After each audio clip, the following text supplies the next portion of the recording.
Hello, and welcome to another episode of Manifest Actual Play. With me as always are Seth, Addie, and Dan. And before we jump into a recap of what's been going on in the story, I believe Addie has maybe a couple announcements for us. You can't be you can't be surprised that this is how this is going. I spent all day editing and I forgot. Okay. Hi, everyone. I'm prepared. This note card has invisible ink on it. I've written it down. Only I can read it. Uh, so, as always, until we get news from our printer, who has closed for shutdown processes. We still have our pre-order store open. If you'd like to grab pre-order a copy of the Manifest Core Rulebook, either a physical copy or a digital copy, that's available to you. We also have some really sick pins and dice available as well. You can own your own Manifest fistful of D20s, which I'm not using them this week, but I do have some, and they're great.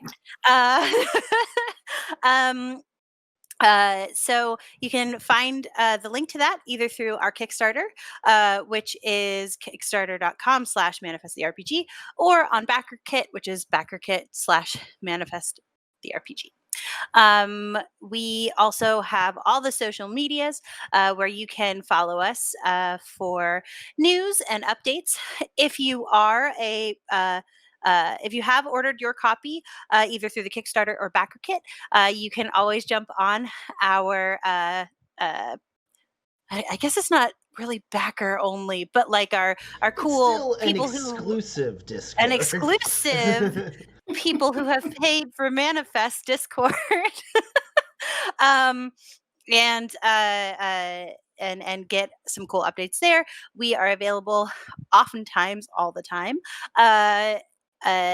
to answer questions or sort of like shoot the shit with the people on there. In addition to that, we were going to run stuff for Gen Con this year in person like we did last year. However, Gen Con has officially been canceled. They're doing an online event, but we unfortunately are not able to take part because we're not going on vacation to Gen Con. But there are some great events, and the events went live. So for those of you who want to connect with board game and RPG geeks digitally, you can go to gencon.com. And then next year, we'll see you there. And then if you subscribe to us here on Twitch, and you do so through your complimentary Twitch Prime membership. Remember to check every 30 days because they do make you renew it. It's the cost of free money. So head up into one of those corners and make sure that you are. Oh, interesting. Make sure that you are subscribed. Also, hit that bell if you want to hear find out when we go live and get those notifications. Also, you'll notice that our little bars, I think maybe down here somewhere on this bottom area, are we have changed those slightly from the manifest colors and put the we started for Pride Month and then we didn't stop because Pride Month doesn't have to be just 1 month. And so we are asking those of you who have the ability to either donate your time, money, or attention to a couple of charities that support LGBTQ plus communities. There is the trevorproject.com that supports LGBTQ youth. They are more likely to fall victim to bullying and hate crimes than other demographics their age, and so they give them a lot of support. We also have the Lives Matter symbol, I guess. I don't know. Is it a logo? Who knows? Someone knows. I just don't. And on our little nameplates, and we here on Manifest. At Manifest do support Black Lives Matter. And if you'd like to support Black Lives Matter, you can go to blacklivesmatter.org, or the charity that we are really uh, uh, I want to say a fan, but that's you get it. Is Highlighted. blackmamasmatter.org. Black women during their maternity periods and then 1 year postnatal are more likely to die than white women. And Asian women in the United States at a 3-to-1 margin. And that is wildly unacceptable, and Black Mamas Matter lends resources and voices to those who need that advocacy.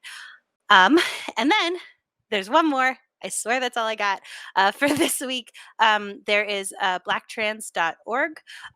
It is a charity and resource center for LGBTQ and in particular trans people of color who need the most support in that community. So if you have the bandwidth and you can give a little bit of attention or signal boost to any of those charities, we'd really appreciate it. We know that we're passionate about it, and we hope that our passion leads you to find yours as well. And I think that's it. It was pretty good for for this invisible ink card, right? Very well prepared. Yeah. All right. So before we jump into the recap, let's take a look at these sweet characters and their cool character art from Kate May. Yeah.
Hey, we're back.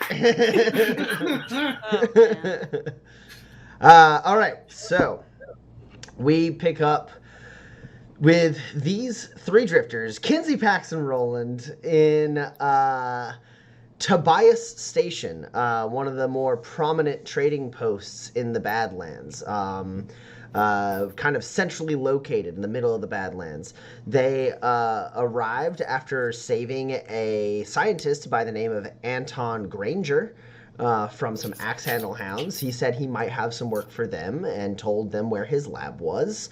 Roland went to a hangar to speak to Danny Kilburn of, what's the name of his company? Kilburn Private Courier Service?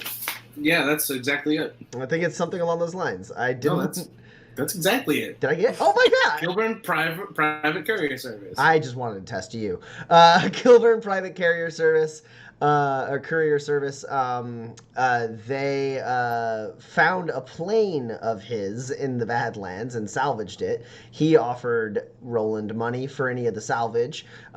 Since they had used most of the materials, Roland struck a deal with Mr. Kilburn for the stealth drone that they recovered from that crash. And then he impressed Danny Kilburn so much with his knowledge of tech and his very prominently displayed Omni tool. Mr. Kilburn offered Roland a temporary job making some items. It seems like Danny Kilburn has materials and things he needs to make, but not a ton of people with the time or skills to make them. So he offered Roland a job.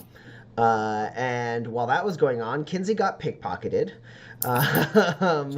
Kinsey got pickpocketed by a girl named Harry. She's a teenager who Pax spotted and tried to sort of, I don't know if it was scare straight, but definitely was trying to like make her pickpocket smarter. And so Pax was trying to pass on life lessons. Harry was seemed a little intrigued, but also was very standoffish. And then after her conversation with Pax, Harry disappeared. And then Pax decided that she wanted to dig deeper into the underworld of Tobias Station. And I believe at the very end of the session, the three of you had purchased hotel rooms and had spent the evening resting up. So if anyone had any damage or anything, you can have recovered it. Also, I honestly can't remember, and I think I remember that I forgot a thing. So all of you can have a grit. All right. Take it. I don't know why I grabbed a pencil. My character sheet is digital. So like an accidental hound is like out there on the way to Tobias Station, and he's like, "Ah, dang it! I was supposed to take another turn." All right. So it becomes the next day. All of you in your Before it's the next day, can I go and just like knock on Roland's door really quick? Absolutely. Okay. Yeah, what's up? Can you fix this? Probably. What is it? I like throw my armor down on like your bed. So it's please? Yeah, okay. I do Now? it. Okay. It's done.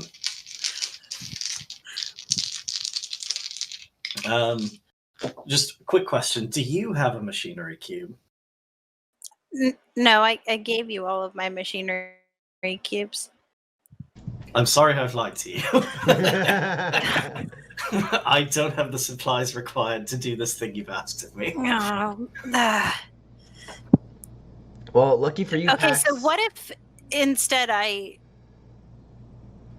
did have a machinery cube? Then I could fix it. I'll be right back. And I go and I get a machinery cube. Yeah, from Tobias this. Station basically never really rests. So you're able to, even though it's getting later in the day, you're able to purchase a machinery cube. Were you going back to Shirley Charlotte's, or were you going to just No, anywhere? this is my emergency machinery cube. Oh, you have one. I have one, but I lied about not having one. Okay, never mind. So you just go back to your room and grab a machinery cube and come back. Yeah. I forgot I had this. Okay.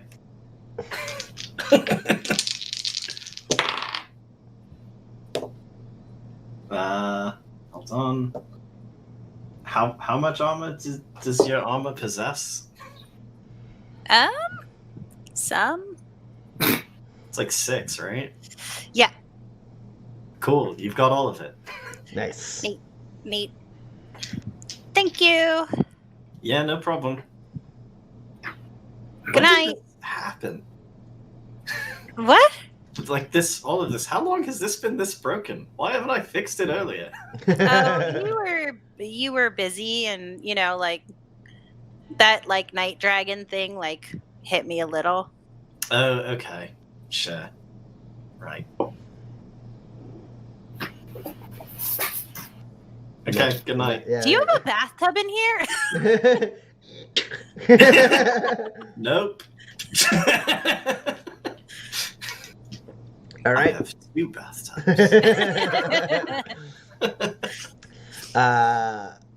Fantastic. So the next day starts. While the rooms do a small number on the kind of constant activity and noise around Tobias Station, it never truly goes away. There's no true silence here in Tobias Station. Probably a little out of all of you, Kinsey, it's probably the most annoying for you, right? You're used to living out, sleeping out, camping out in the wilds, and it's there's the sound of small animals and insects and stuff, but still a general calm. But there's never really that in Tobias Station. Even in that no time, very, very late at night or very early in the morning, depending on how you look at it. Even then you still hear people shouting and moving stuff around, and there's still activity as people are coming in the middle of the night and leaving in the middle of the night. But it's the rooms help a little bit, and you're all able to get a decent amount of sleep, but you're all kind of woken up around the same time as the morning market gets really going. Probably Pax, especially you, because your room has a window adjacent to that market, overlooking it rather. Yeah. Yeah. Am I still woken up by the morning market getting going? If I have rightfully gone to bed with my noise cancelling headphones? No, I mean you might sleep in a little bit more, I suppose. It's up to you when you wake up now. This is the gift that keeps on giving. That's insane. Pax would be so upset with you if you were sleeping with noise canceling headphones in. Listen, I'm always keenly aware of everything around me. I'm ready for anything. Nah. All right. Yeah. So Kinsey and Pax at the very least wake up. Pax, you kind of the noise of a city isn't super foreign to you.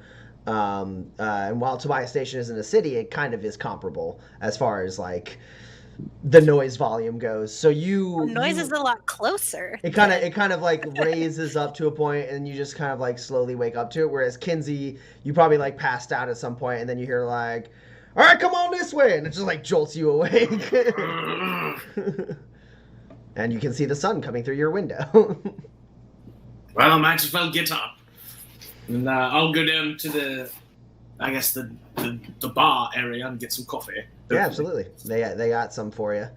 There's they go. You want any breakfast? Latest LRC bulletins? Both, please. Actually, would be wonderful. What have you got for breakfast? Just some rope rat eggs. Any sausages of any side? Yeah. I mean, it's it's Wasset, but it does. Beggars can't be choosers then. All right, and they cook you up a little dish. It's nice. It's it's the free meal. So I sprinkled some of my Munson spice from a bag that I keep in my pocket. Nice. Yeah, it does wonders on this meal. And then the coffee is fine. It's strong, which is the important part. That's all I need, exactly.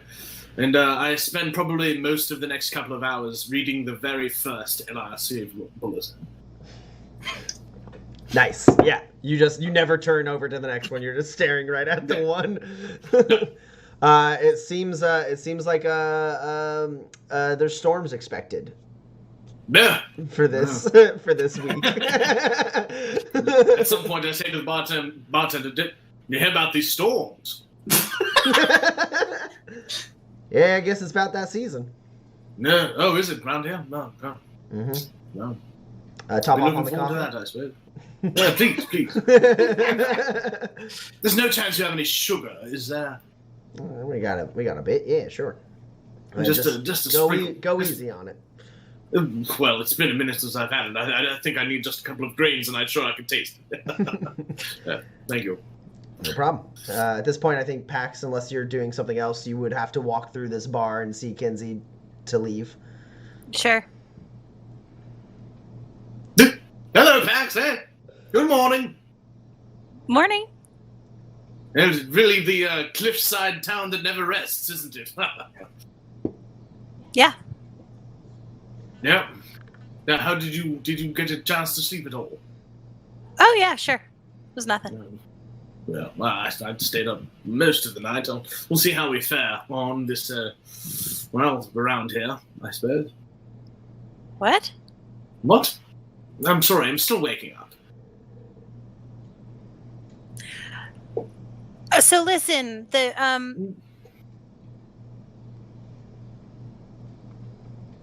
is that the LRC bulletin?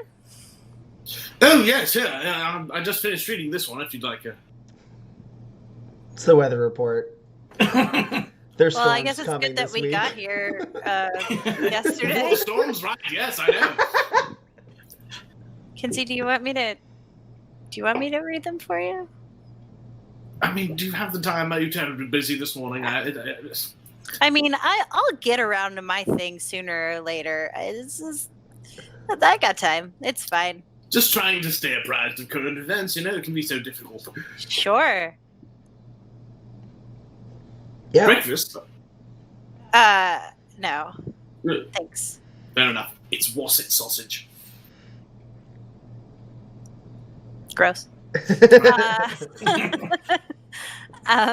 Yeah. What are these bulletins? Yeah, I mean, it's just local news. There's like lists of various like tents and stalls and storefronts that have like cycled in the station. You gather a few different things from it. Like it's just like local news and kind of like news around this part of the Fort Dearborn territory.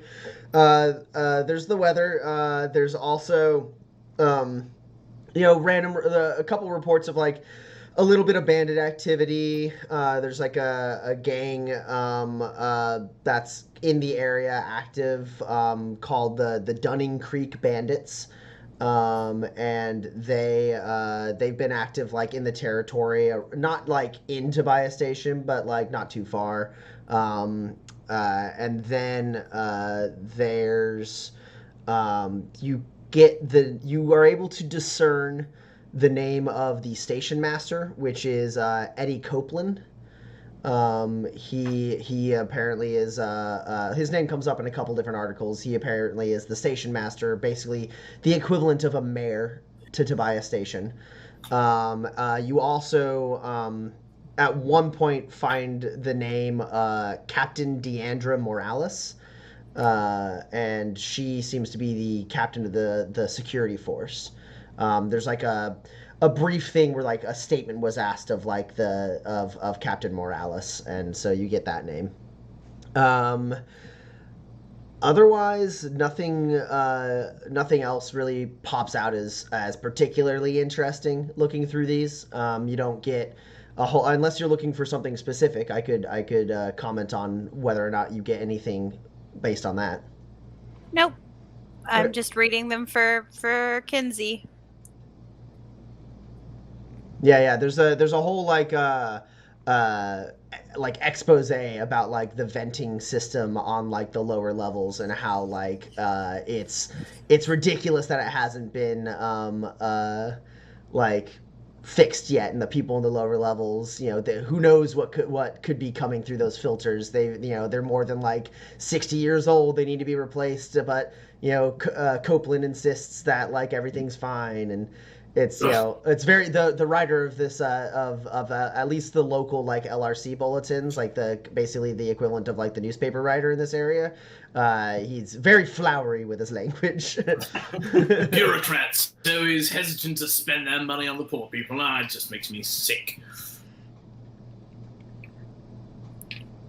I'm sure we could find somebody to fund it. But a very nice spa opened up on the upper crust, which is what they call the top level of the That's fun. I like that. I want to go with Rust.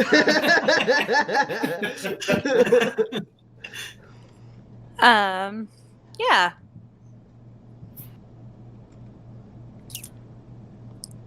What do you have a plan for the day? No, well, I kind of already spent my share of our shared money, I feel like, so I just thought I'd, kind of dangle around until there was something to do. Why? Oh, I was just wondering. I'm gonna see what I can find out. Do you want to go to the spa? Spa? What is that? It's like a place where you can go to get like massages and soak in like a mud bath and stuff. Like rub downs and bags of, so like a stable for people? Yes. Okay, sure. Yeah, great. It can't be more than like 5 spurs, right? Maybe like 7. Don't lose this. Okay, fine. I'll keep it 7. inside my jacket lining. Nope. I've learned. No, that is the first. Give me your Not in jacket. the pocket, in the lining. I have a little like. Give me your jacket. What? Here. Give me your jacket. Thank you. I'm gonna like rip along the stitching on the like right here, and then I'm gonna shove it like in the front, so you can feel it and hold on to it in the pocket. But it's not in the pocket. It's like, okay. Yeah. And then I'm gonna. That's very clever. Yeah. Should use this when I go to the city more often. Kinsey, you've never been to the city before. That's not true. I've been to cities. I've never spent any time in those cities. I usually sleep outside of them. Anyway, you should go to the spa. Okay, I'll see what it's all about then. Yeah. So is that where you two are you two heading up to the upper crust? Yeah, Oh, I'll I'm drink my not coffee. going to the Oh, spa. No, I didn't think so. You've told Kinsey to go to the spa. Yeah. Got it. He didn't have anything else to do. I Roland, gave him 7 spurs, and hopefully that's enough. Here's the spending money for the day. Roland, are you sleeping in today? I mean, I wake up at a reasonable 10:45. Okay. Down. So yeah. Late, Okay. for shame. So Kinsey and Pax, where do you head off to after breakfast and reading the newspaper? No, I'd head up towards the upper crust, I suppose. All right. It probably takes you a little bit of time to like. You know which like you are a skilled survivalist. You know where you are in this mesa, but you don't know where they put the stairs. Okay, but so that's the platform up there, but this one just goes around to the other side. Do I like spiral up or? So it takes you probly a little Ask longer than for you would like. directions. No! Why would I do that? I am skilled and trained, and I should be able to find it. Do I see anything interesting on the way? I mean, there's like all sorts of shops and Like as game you type shops? like trapper, like butchers and stuff like that. Just saying, anything that I think I could sell some animal parts. Oh, absolutely. Yeah. That would probably be more on the ground level, not towards the upper crust. But like, yeah, you saw plenty of those yesterday. There's like all sorts of people like hanging pelts and other things on like the ground level of the main hangar or the main bazaar. I'm on my way to the spa now, so perhaps when I come back after my rub down, we'll see what happens. All right. Yeah, so like you realize like basically That, did you? Hated there's like the main trading bazaar in like that takes up like the main like pathway in this mesa, and it has like kind of those layered catwalks of different shops above it. But as you kind of go, you realize there's like all sorts of areas within this mesa. It's a labyrinthine station built into the body of this mesa. There's some smaller markets that are not quite different from the trading bazaar on the ground level. A little calmer for sure. And there's plenty of like shops there. But then there's tons of hangars. It looks like there's like just like tons and tons of like storage areas and hangars and like several like different companies, maybe even a couple that you've heard of from your time being a legitimate company man for like a trapper's company. You like recognize a couple of like big names as you're walking around. They have like basically they like either store stuff here or use this as a hub to get things around to the rest of the Badlands. And you see all sorts of stuff like that. There's tons of apartments and hotels and just like a saloon every you can't walk more than 5 minutes without walking by a saloon in this place. And you work your way back and forth and around. And you do eventually make your way up towards the surface of this mesa, which is the upper crust, which is that kind of like those buildings you saw that were like housed up there. They seem to be built around like kind of a little like either you can't. It's hard even for you to tell whether it's a man-made or a natural kind of like spring with like a little creek.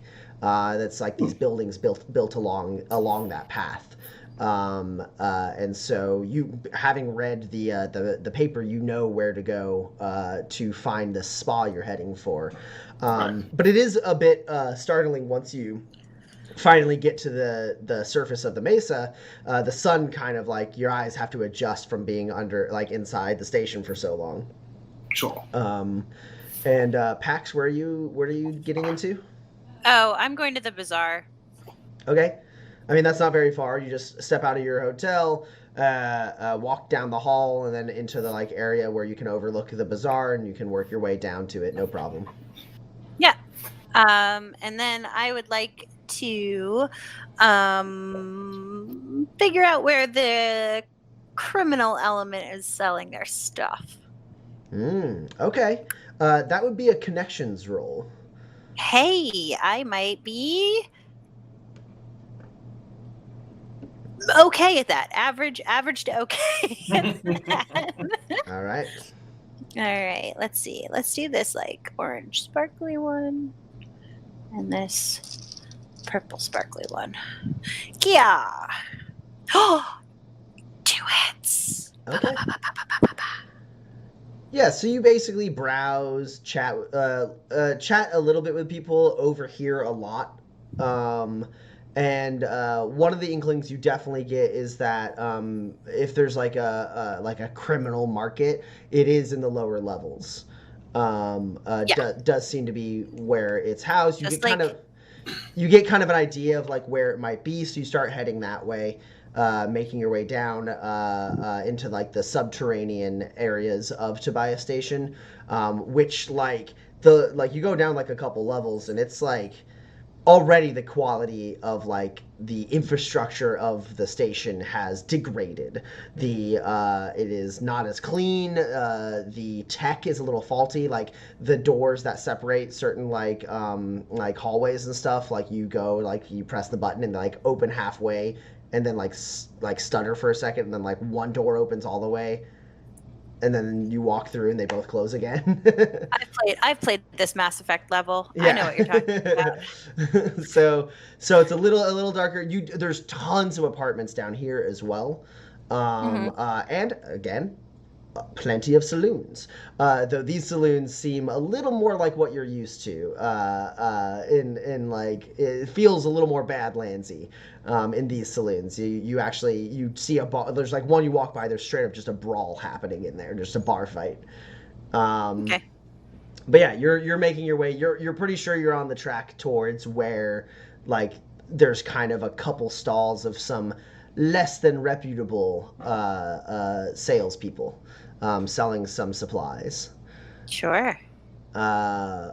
Roland, what do you do with your late start to the morning? Late.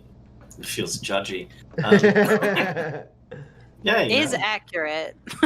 Okay. I've been offered a job. I haven't been paid for a job. You don't get me at 9 a.m. without some spurs. I get dressed. I don't want to look too fancy for this place. Put on my best I'm a mechanic look. Yeah. I get some coffee. I get the LRC bulletins to go. I just want to glance over them. I'm curious which family names I recognize here in Tobias Station. Are you talking about family with a capital F? I am. Yeah, go ahead and we'll roll connections at, we'll say, a -4.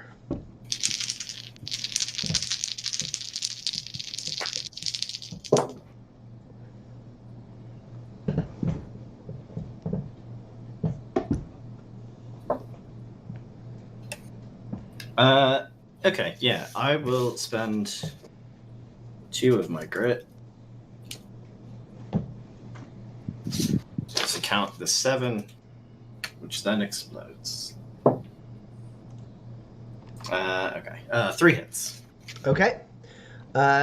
You do recognize at least one name.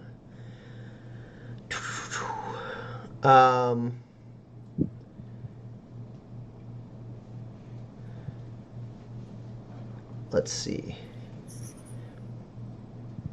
Yeah, so you recognize the name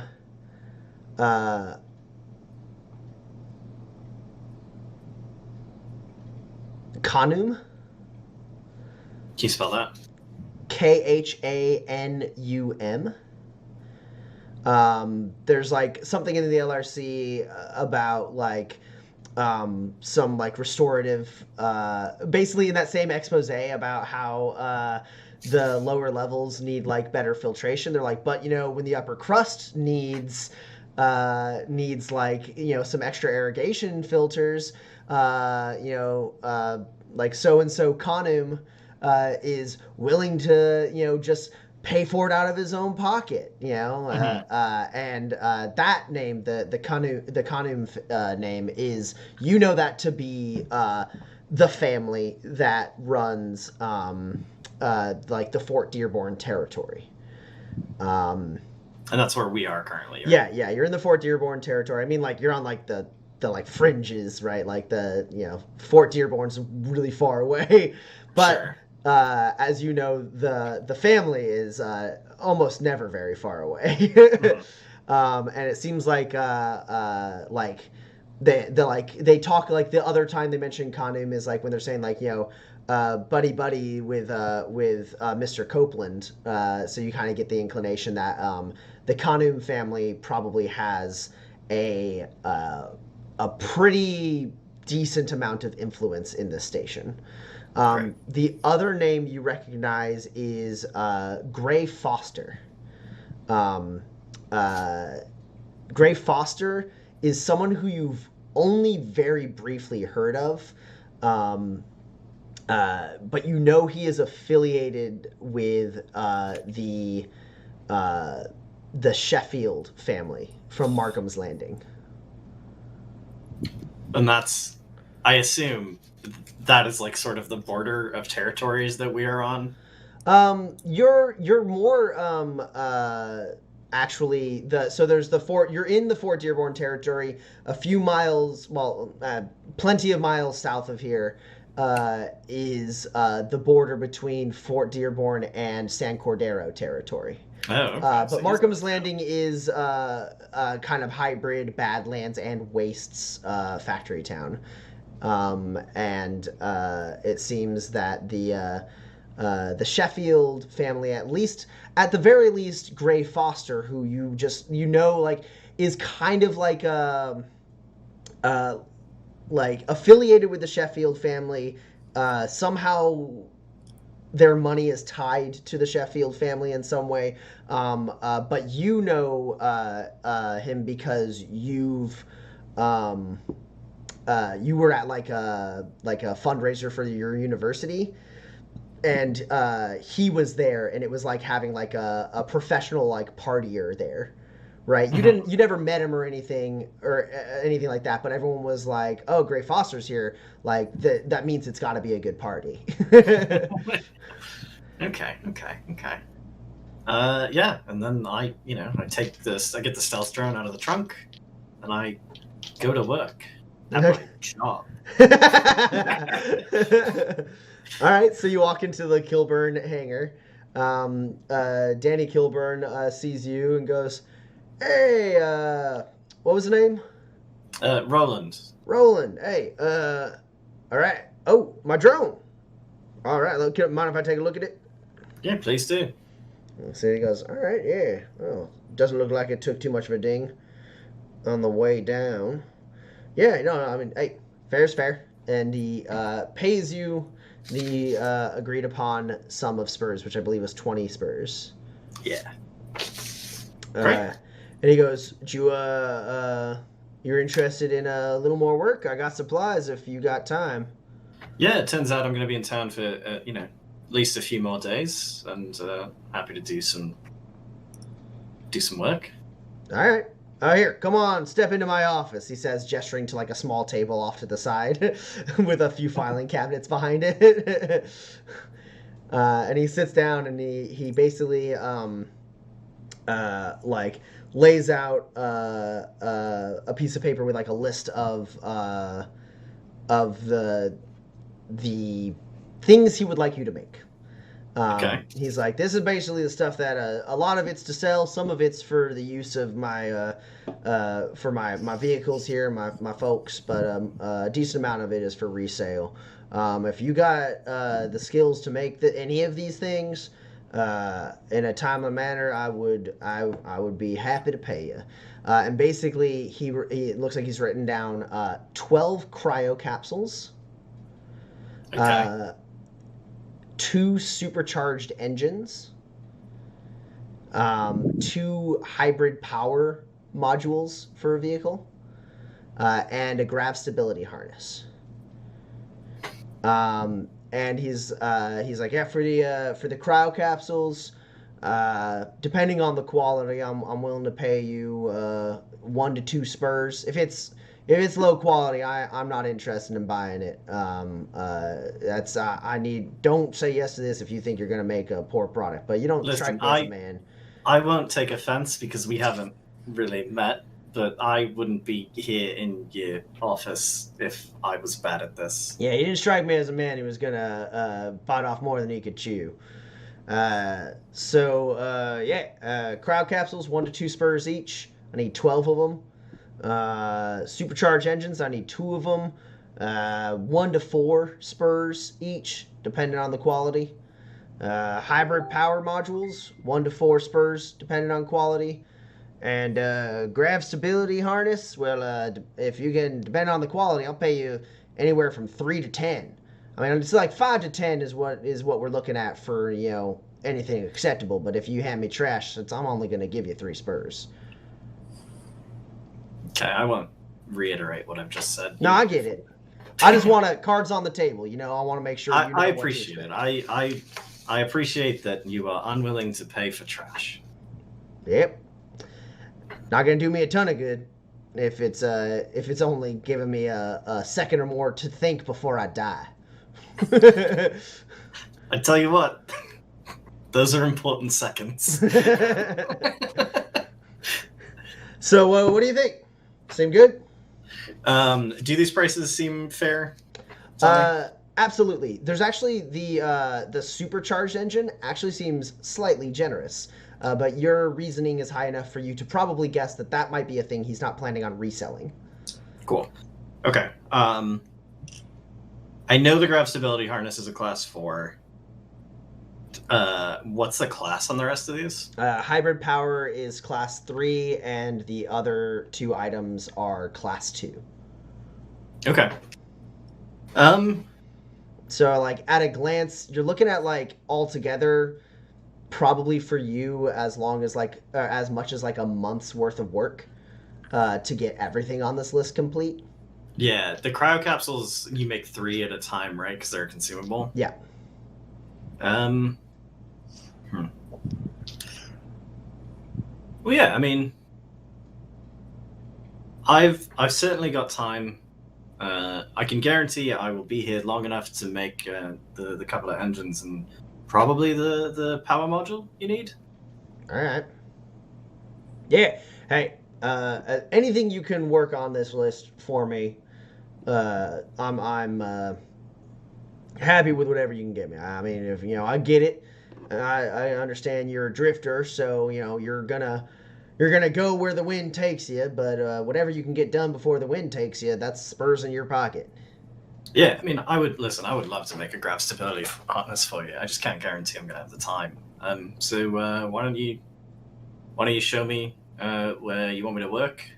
If you got an extra set of hands to spare, it's just an assistant helps, but I can work on my own.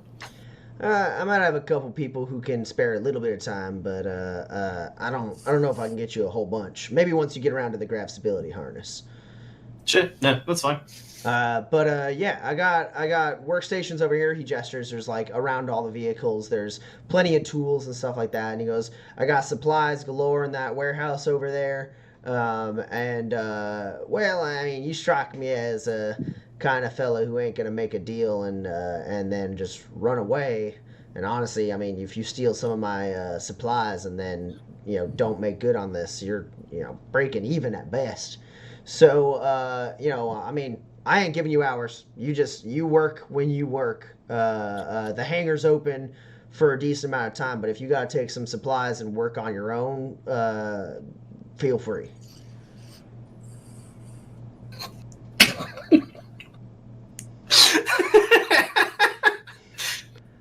All right, yeah, sure, sounds great. All right. Tommy, it's refreshing to hear someone like validate that I don't seem like someone who would make a deal and then go back on it for my own personal gain. Because I spent a lot of time cultivating that look. Yeah. You got like 5 net successes over him, right? On like manipulate. Yeah, he thinks you're a straight shooter. All right, yeah. I'm gonna I'm gonna build a engine, supercharged engine. Sure. Yeah. So he has, like I said, he has the supplies, so you're able to get the supplies together for it. It's a class 2, and it's just a machinery roll because it only takes machinery cubes. Okay. Vehicle mechanic applies to this, though, right? Yes, it is a vehicle mod, so yes. Cool.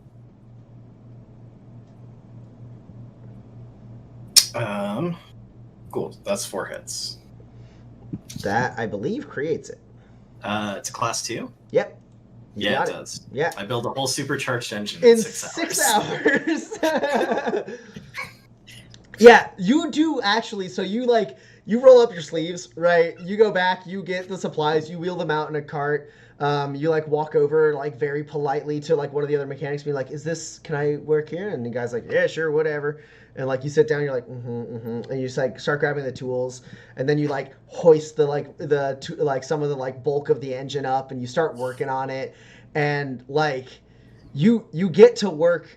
And you're just doing like your normal thing. Like your Omni tool, like is definitely better than a lot of the tools that are here. You're able to use them a little bit, but mostly your Omni tool, like you like look at the tools. You're like, no, this isn't gonna do it. And so you hold out your hand, and like the like array of tools comes, and you select one, and one gets like 3D printed into your hand, and then you go to work on it, and then you like slot it into the spot that like turns it back into like fuel for 3D printing, and you keep going, and like you're like fabricating things on the fly, and like there's a point where like 3 of the mechanics are like watching you work.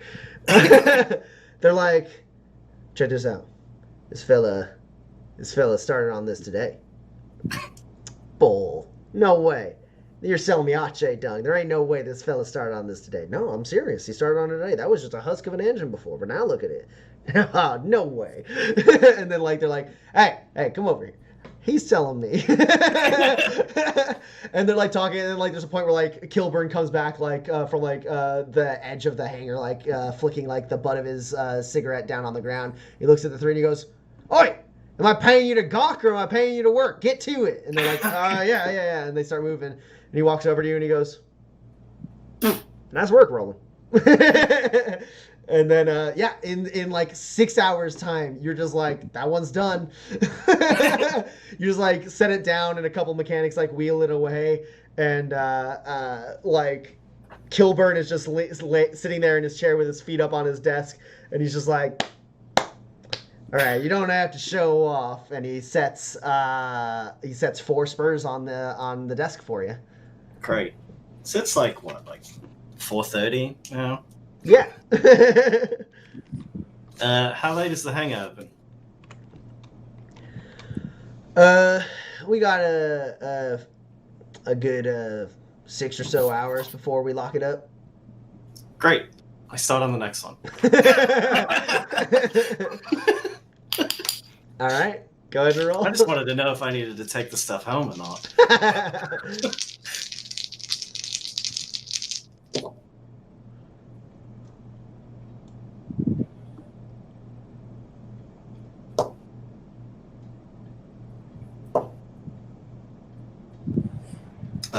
Okay, I will spend grit on this one.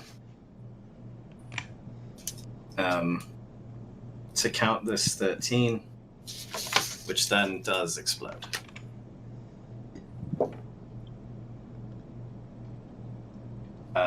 Cool. That's another engine I made. So just as they're like getting up there, like the guys are like mopping like the floor, the last of the vehicles have gone out, right? And you've just been there, and there's like another time where like one guy who's like his shift ended like 30 minutes ago, but he's just like watching like this, and then you finish up and he goes, "Damn, sir, where'd you learn to do that?" So don't hold it against me, but it's very important to be able to modify your car quickly when you're very young, stupid, and the car is stolen. Hell, I ain't gonna judge you. This is amazing. Hell, I mean, I've been working here for a couple years, and I couldn't even come close to this good of a module. Fantastic. Well, you know, the tools help. That thing on your arm, I yeah? 3D print a rag.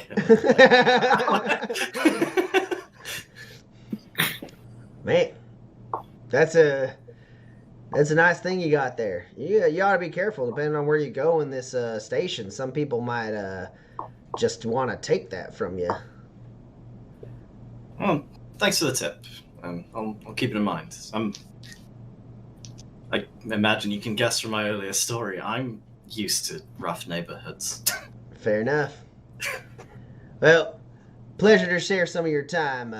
My name's Hugh. Roland, nice to meet you, Hugh. He shakes her hand, then he walks off, and Kilburn comes over, eyes up the engine, and goes, "All right, Roland. All right." And he holds out 4 more spurs. He goes, 8 spurs in one day. Hell of a living. Well, you know, when you do what you love, it's not work. I think that's the saying. Well, here's hoping the wind don't blow you away. Hope to see you around maybe tomorrow. And he reaches out his hand. Yeah, I shake it. And I calculate in my head how much time it's going to take me to build a hybrid power module. Yeah, and you leave for the day having made 8 spurs in one day. 28, really, if you count the drone I traded. Yeah. Wow. I can live like a king.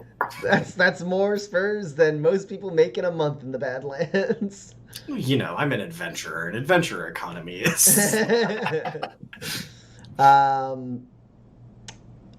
So Kinsey, you get to the spa.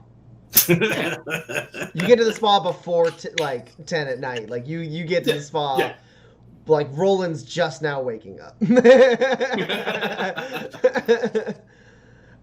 Yeah, and so you get to this spa. You kind of size it up. It's like several like white domed buildings, kind of interconnected.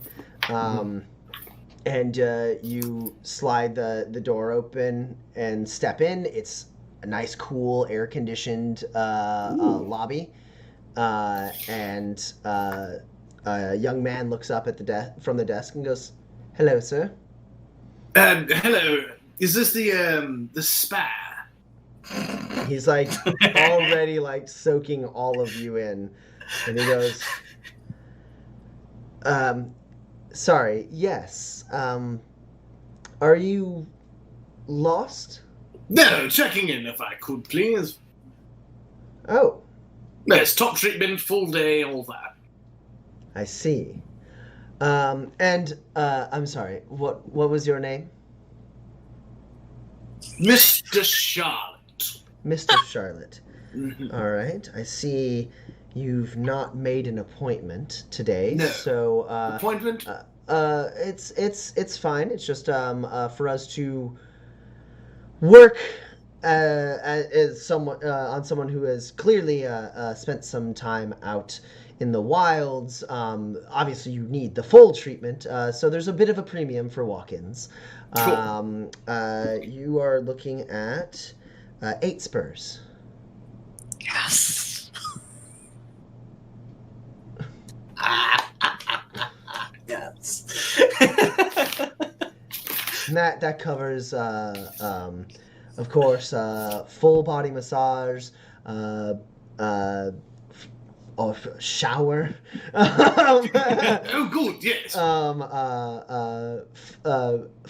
That's a shower that's followed by a mud bath, followed by another shower, and then several hours. Sorry, wait, I'm sorry. I shower before I get into the bathtub. Yes, full of you have mud, to you cleanse said? yourself of all the dirt, the outside dirt. You need to be as clean as possible to get the full effect of the treatment.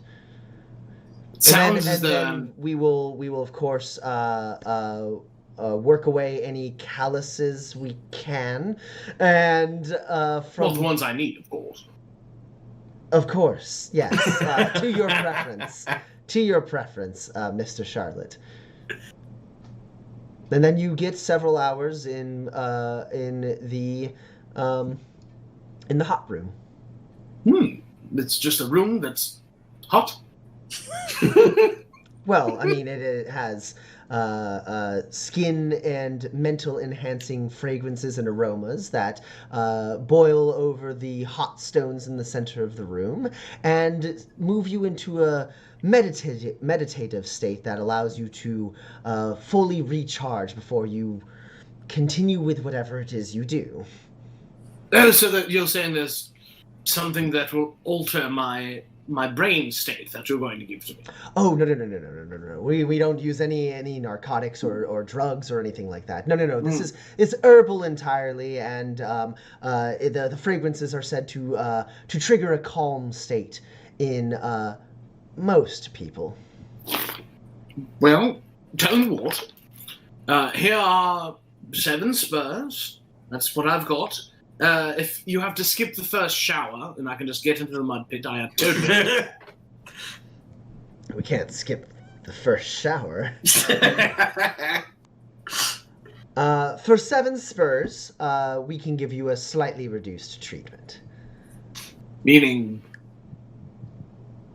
Well, you would only get an hour in the hot room. In the stinky hot room? Okay, well, that's fine with me.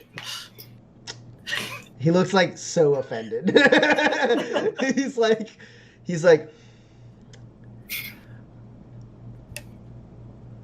well, your currency is as good here as anyone else's. Let me please step into that room. You can change into the robe we have in there, and I will get you. I will get you prepared, and your clothes. You want to keep them? I mean, they are my clothes, and I did come in with them. I would prefer to keep them, yes. Right. Well, we don't offer laundry here. I want to make that clear. No, I think that I've only been on the road for, I don't know, 2, 3, 4 days. He like pulls back slightly. As I said, your room is in there. Change into Yeah, I the think so. robe, and one of our associates, our health associates, will be with you momentarily. Very good. And what was your name? My name is Marion. Marion. Thank you very much, Marion. I do appreciate it. And as you walk away, he's like, and you don't quite see, but he does light a couple candles. Amazing. Yes. Pax, you're trolling around the underbelly, the literal underbelly of Tobias Station. Yes.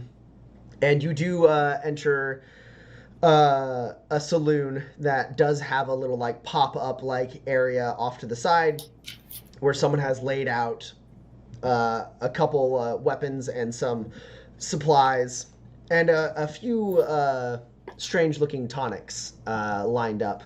And you walk in, everyone kind of eyes you, and you know the look. You're not new to the outlaw life. They're all deciding whether, like, sizing up and being like, "Are you a cop?" So they all kind of eye you up and then continue about their business.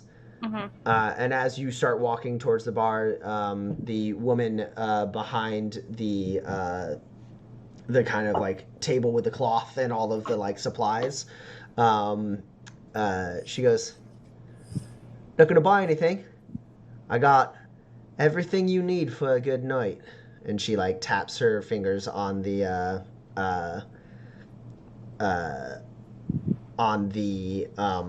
tonics that are lined up, and she goes, "Courtesy of Freedom City." And she gives you a wink. Oh, yeah? Top shelf. How'd you come by that? Is it important? Yes. If you're not looking to buy, don't worry about it. All right. I guess you don't have the quality of provenance, so just move on. What's that word? What you call me? Where it came from. If you can't tell me where a tonic from Freedom City came from, I'm not paying. All right. It's your loss.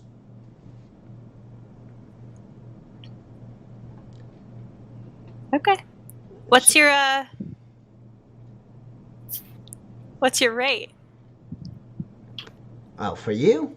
Discerning customer with lots of questions? I could part with this one for 4 spurs. Okay. Do you have anything that's worth my time? Go ahead and roll blend. I'm so good at blood. Especially here, because I am a criminal. All right, here we go. Yeah! Reroll. Okay. I have 2 successes. My highest A is a 11 4. and a 10. Okay, my highest was a 4. So, she kind of grins and goes, "I mean, when you're right, you're right. This stuff is rubbish. Nah, you want the good stuff." And she reaches under her chair and pulls like a pouch out that seems to have been attached, and she unfolds it, and she opens up, kind of like with her hands cupped around it, and you see a vial with a powder in it, and that powder is glittering this kind of fuchsia pink white light, with just like a hint of like a warm like yellowish glow every once in a while. And she goes, "This is the real deal. You looking to do some stardust today, love?"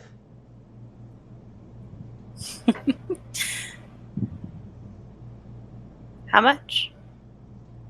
Well, she folds it over and goes, of course, this is not easy to come by. So, Sure. if you're looking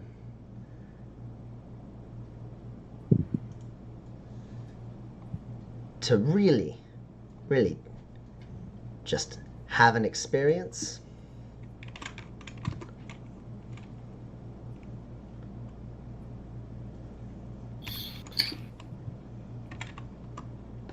I mean, most places, this would cost you over 100 spurs.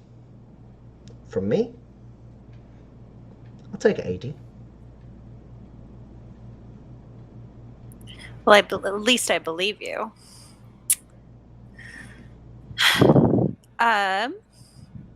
Honestly, in this hole, I wasn't expecting to find something so good.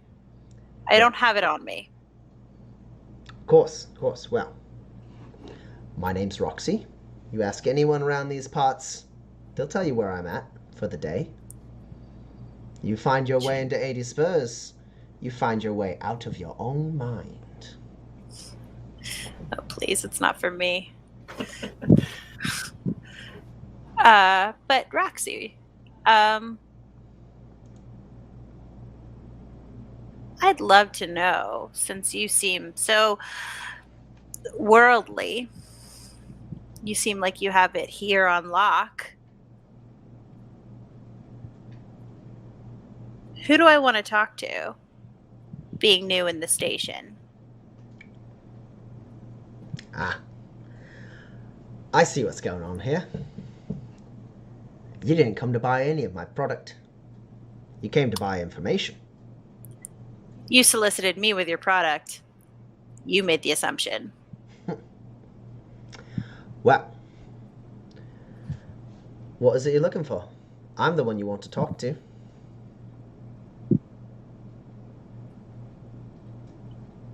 Girl?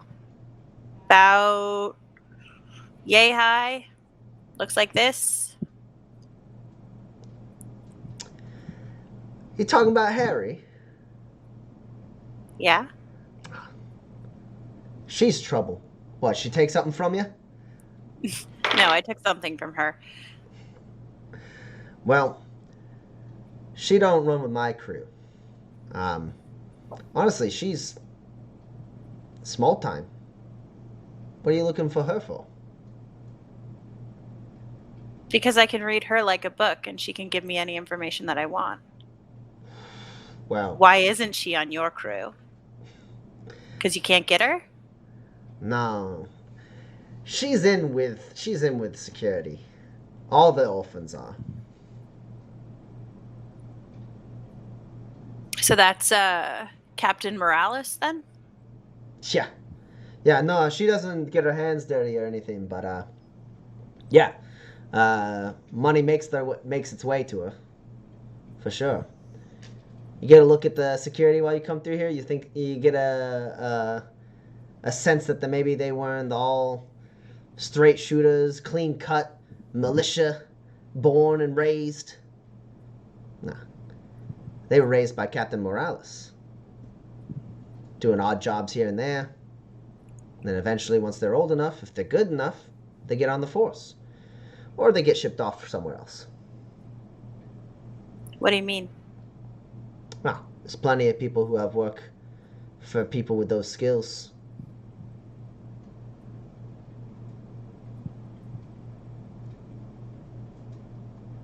All over Manifest.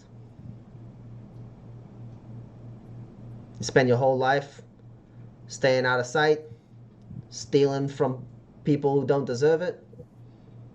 Not quite good enough to make it into Captain Morales' team. She's got friends in every city. She's got family. Ugh. Great. Are they going to work for the family? Or are they signing their work away to the family? I forget, did you tell her your name? No. Listen, lady. I feel like I've been awful forthcoming with a lot of information. And I don't have two things that normally come along with that.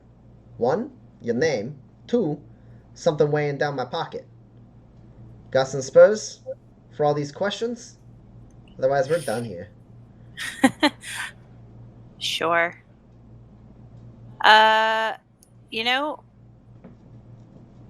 I'm late on spurs, but Yeah, aren't they always? I have plenty of other things of note for someone of your skills. Would you like the shield of Bo the Bully? Would you like the gun of Rosa Volantes? Oh my god, you're gonna offer one of those guns? I'll take it back. The gun's there on your hip, right? Yeah. You don't have like the shield on your back, right? That's like in the car or at the hotel. Yeah. I wouldn't carry it in here. Yeah. It's too heavy. Her eyes immediately drop to your gun belt when she sees the pistols on your hip. She goes,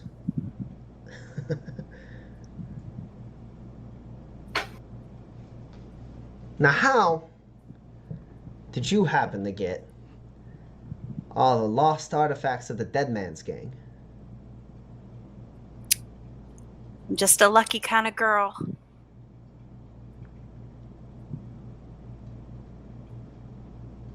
Alright.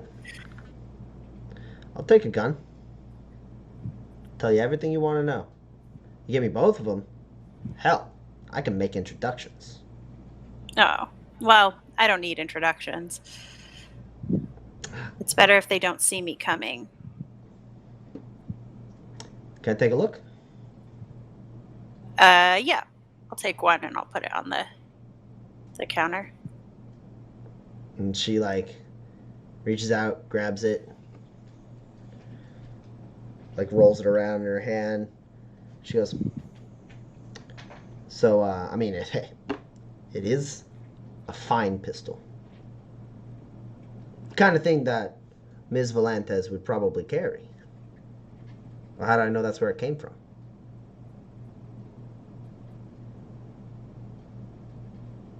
I mean, if you don't want it, I guess I can just take it back. Do you want this one? It's Cho's.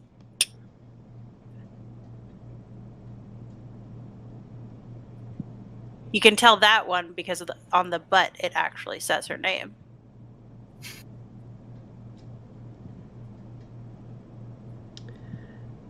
The way I remember hearing it, Rosa got gunned down by some lawman from Alanastead. Yeah. Marshall Yen. Handsome. Even after losing the arm. You and him close?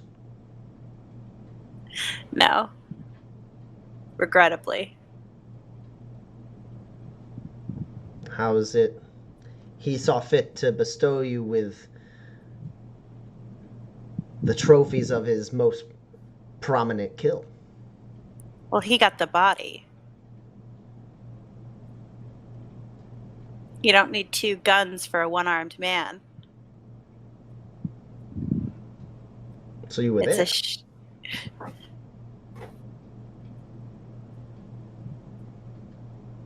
And if I was, now who's asking all the questions? Even exchange. And she slides Rosa's gun towards her, pushes back Cho's pistol, and then like Cho's is a medium weapon. oh sure, It's a pushes shotgun. back Cho's shotgun. Yeah. And she goes, "What was it you want to know?" She seems a bit distracted by the gun.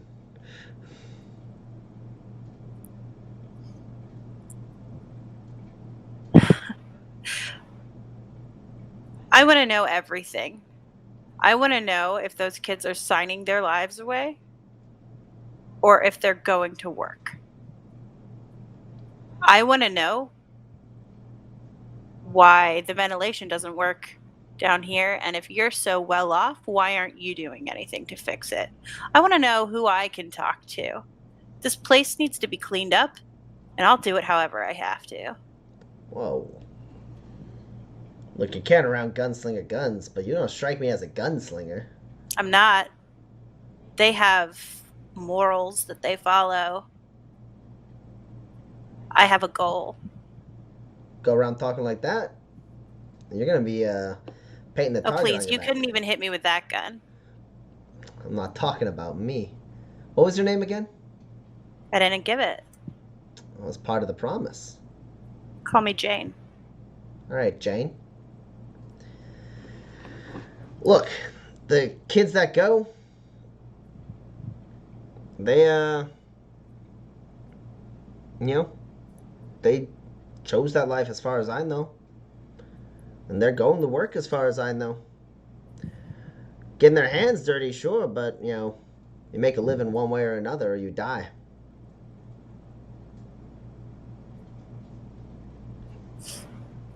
Well, aren't you just the font of information that I'm so glad I paid for? I mean, if you're looking for where they go to work, it's everywhere. I mean, this station is just one of many places where the families find new recruits. And you got Listen, if they're recruits, I don't care.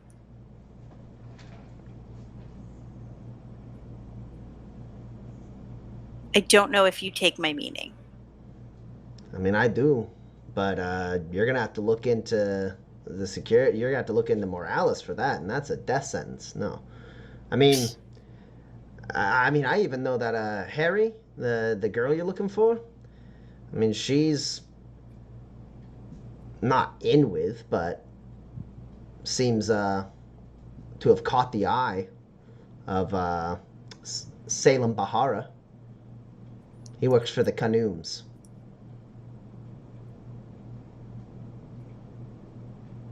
Mm-hmm. So, as far as I know, she's ready and rearing to go.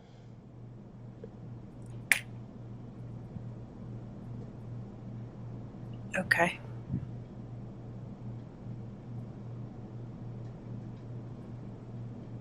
But, look, coming down here, saying you're gonna clean up the place, you can scrub all you want. Tobias Station ain't coming clean.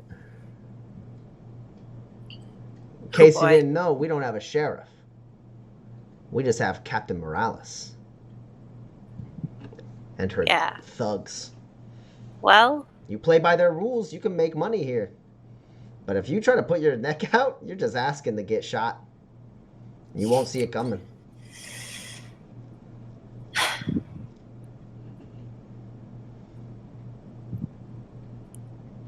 don't lose that gun.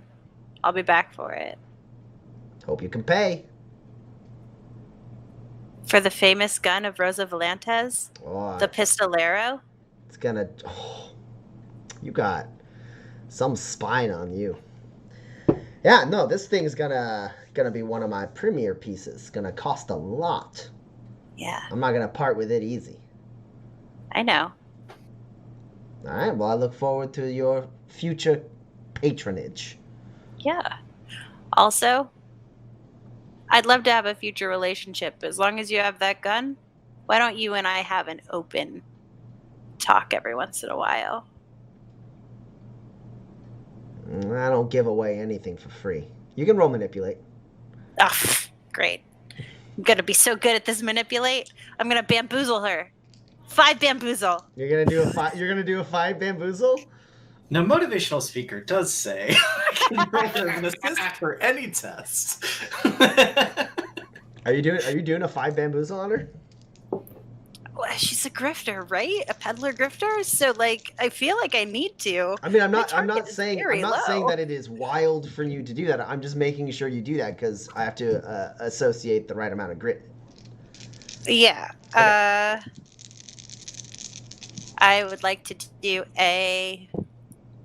Oh God. Yeah, a 5 bamboozle. Okay.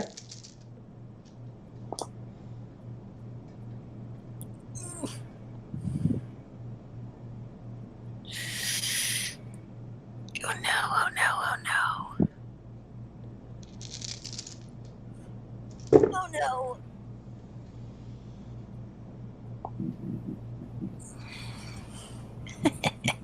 I'm gonna spend my last 2 grit to play to the gallery, So that you I can have count. so I can count a 7, which explodes. Ooh, yes, big 7. Okay. I have all this grit. I have to kill you guys now. Man, that's gonna come back on me, not you. I do have 5. I have 2 hits. Okay. So she goes, I don't give anything away for free. But I'd hate to miss seeing whatever happens to you. So my prices will stay nice and generous. How about that?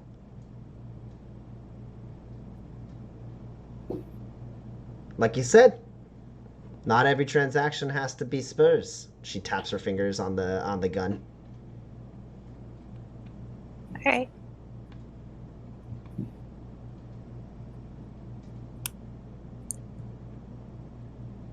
I suppose that'll do.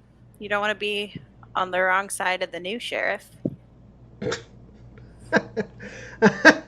I wink really big, and it's awkward, and because of my big eyes and big ears, it's amazing. I don't mean to laugh at you. I don't mean insult, but you should maybe spend some more time in here before you start setting your goals so astronomically high.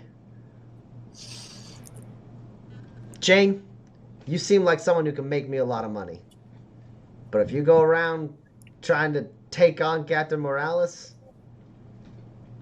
I guess that's unfortunate for both of us. Well, if you don't go blabbing, then maybe I'll have a chance. Bye, Roxy. You got 2 hits on manipulating.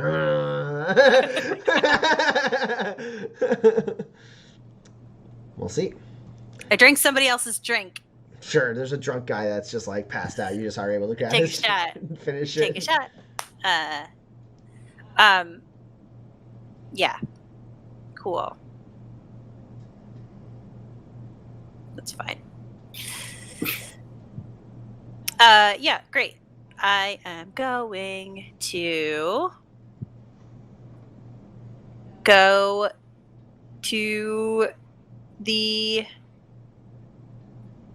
back up to the sort of like ground level. Okay. Are you looking to do anything in particular, or are you just kind of scoping things out? Oh, I want to watch all the orphans today. Okay. You can go and roll observe. It'll be at a -2. I have no grit. I have no grit. Tell me about it. I don't like it when I have no grit. I'm gonna be honest about it. Okay. I think it was probably worth it though.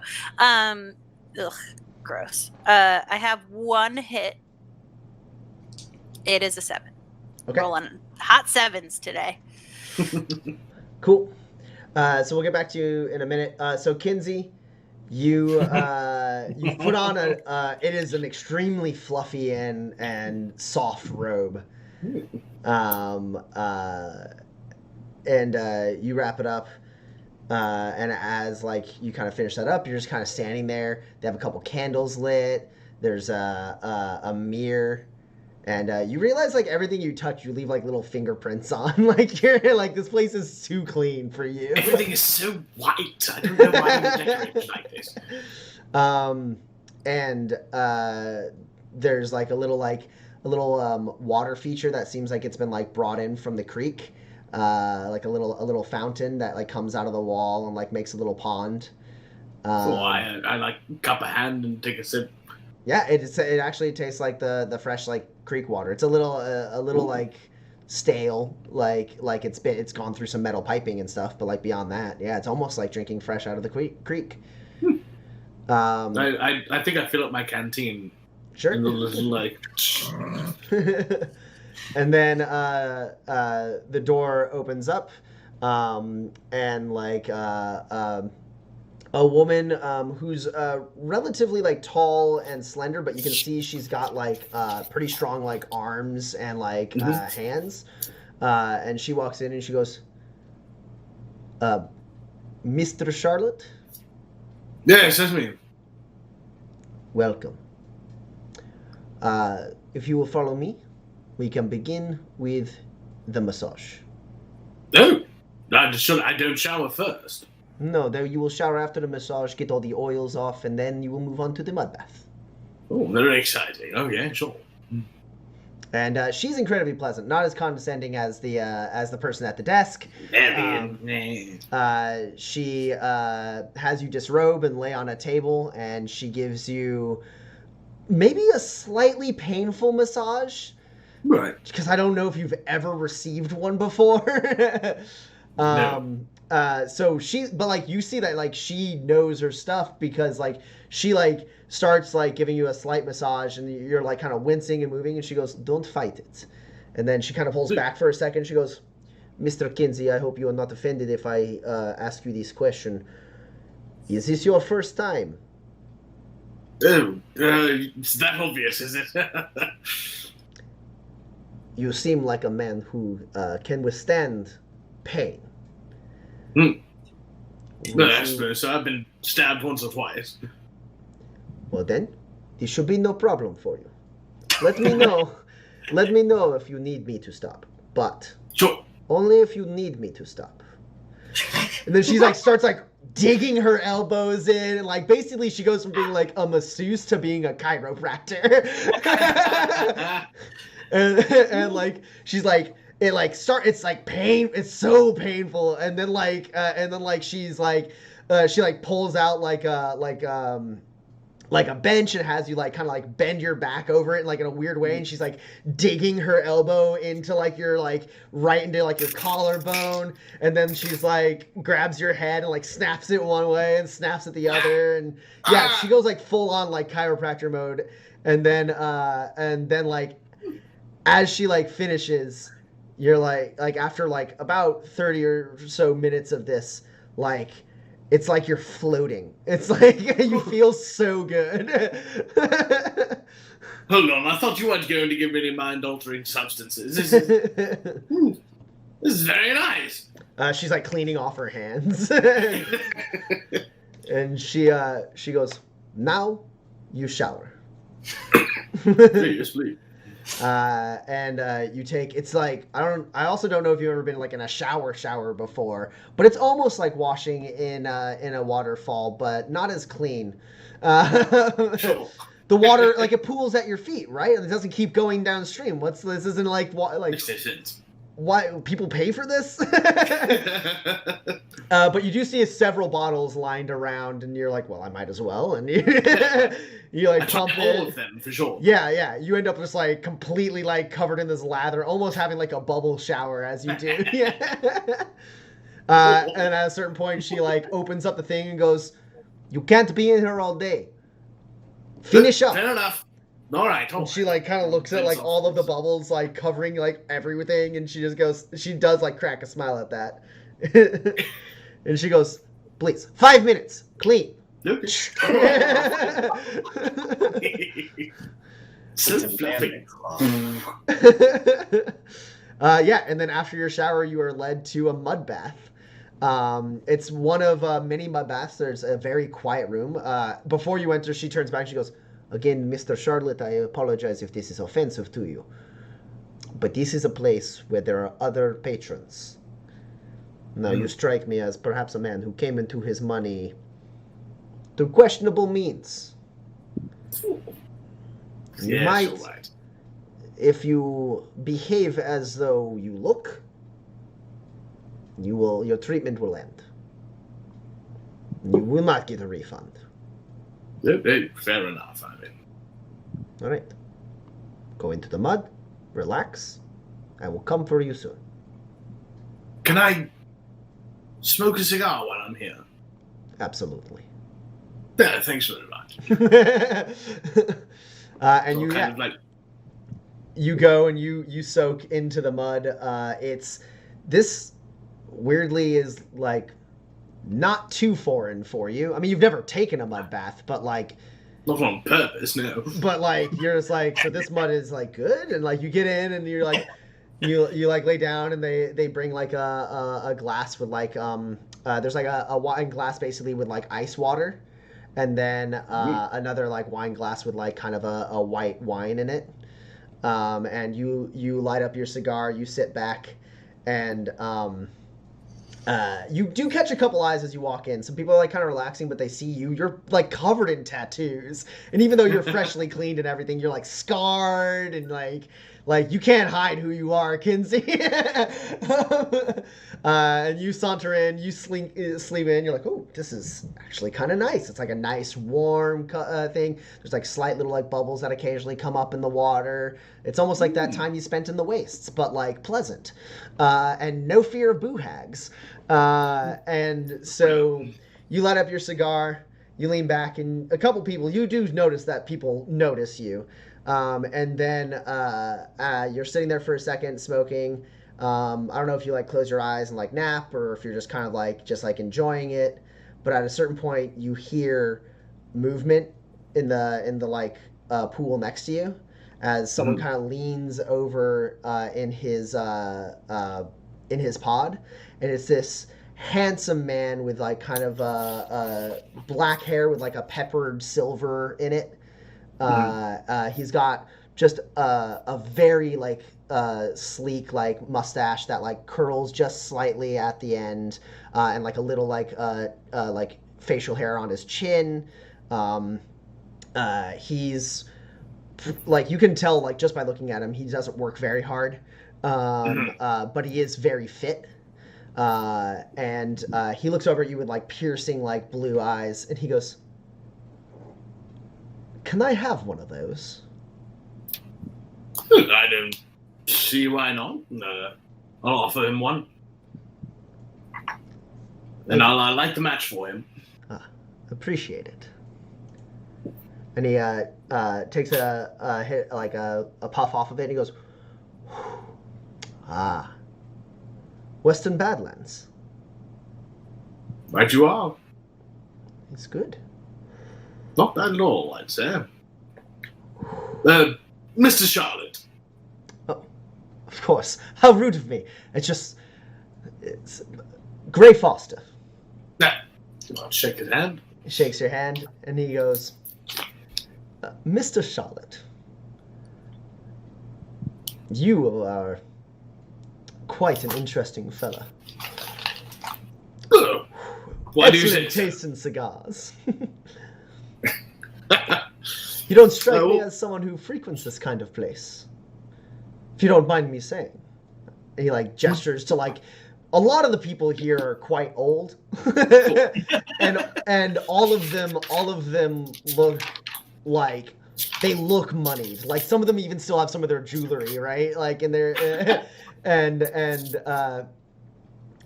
he goes, he like gestures and he goes, "I mean, those tattoos, obviously done on the road." And oh yes, quite a few places. while your hair is cleaner than I imagine it's been in some time, it's clearly cut with a knife. Not to mention the scar on the face. I bet there's a hell of a story behind that. Oh, well, you know, I've been to a place or two, yes. Very astute you are, Mr. Foster. There's not much that passes my gaze. First time in Tobias Station. No, first time in a long time. Well, I doubt you had a discount. Being a man of your stature, being able to drop a handful of spurs for a day of relaxation. Did you come into some money recently, Mr. Charlotte? I happen to travel with a couple of people who are both very good at making money in their own way. Drifter's life, yes. The drifter's life, yes. Good. Well, I do appreciate the cigar, and if you are spending more time in Tobias Station, well, you can find me here in the upper crust. I'm at the hotel down the road. What's the name of it? By curiosity. I like to learn the names of places. It's the Pearl of the Station. Most people just call it the Pearl. Sure. Sounds like a very nice place. It is. I assume one of the uppermost suites.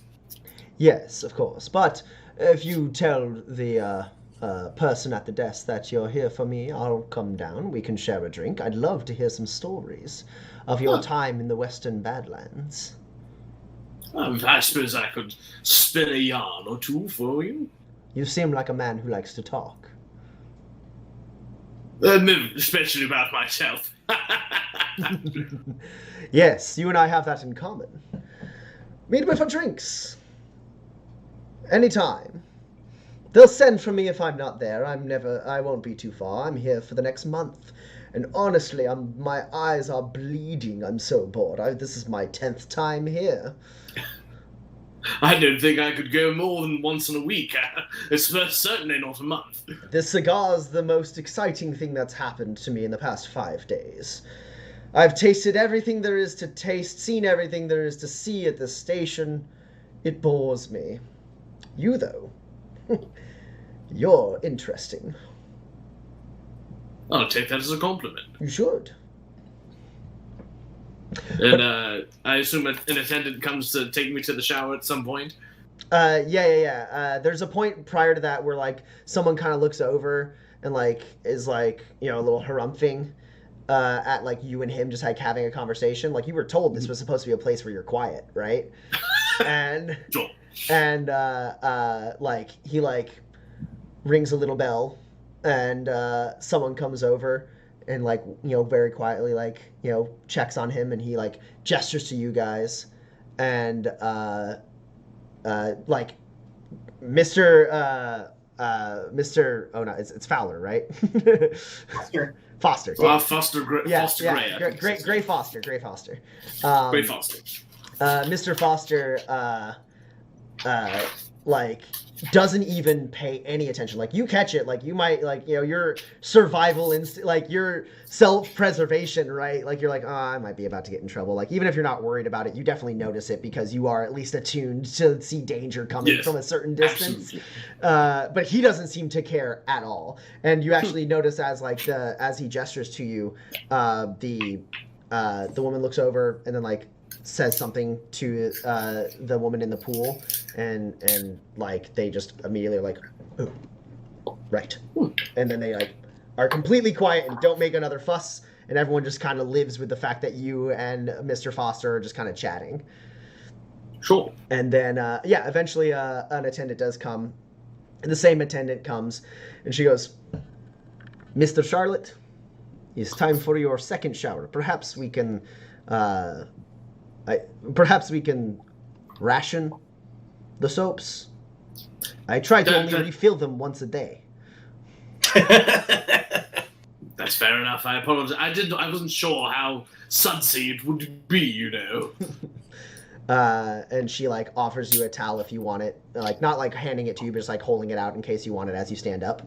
And I just take it and scrub my head with it. And Mr. Foster goes, into those drinks then, Mr. Charlotte. Very good meeting you, Mr. Gray. Thank you for the cigar. Mr. Foster is these, yes. Whichever. And yeah, you are led to a different shower, and you are able to take another shower, and then you are given an hour in the hot room, which is like makes no sense to you at all. No. It's like you're just sitting in the bath. It's like you're in the wastes, basically, right? It's very hot and humid. Right. And that's all it is. It's just extremely it's already singeing my nostrils, and then when they pour in the fragrant oils and stuff, I start sneezing uncontrollably. Yeah. absolutely not pleasant at all for Why? you. And at the end of it, the masseuse comes back, and she like looks at you. You're like, you don't look very pleased, and she goes, Ugh. "Thank you for coming. Your clothes are in that room over there." Right. And What? So sorry. I'm sorry. People pay to be put in this room for longer than an hour at a time. yes, it is the biggest attraction of the spa. They must spend most of their time in this wonderful cool breeze that you have blowing through here. That is ridiculous. Well, it is supposed to be good for your skin, your mind, the blah blah blah blah blah. You heard the spiel. Blah, blah, blah, blah, blah. I have, yes. Marion gave it to me. Yes. Now remember that leg. You're going to have to stay off of it for some time. The injury you sustained is going to continue to hurt for the rest of today. And make sure to hydrate. After what you went through, you need to hydrate. And I'm talking all right. water. They have, if you're willing to part with a spur, they have bottled water here. I'm sorry. They take water and they put it in a bottle for you. Yes, it's chilled. And give it to you for $1. It's fresh from the creek. I do not understand this place. Makes no sense to me.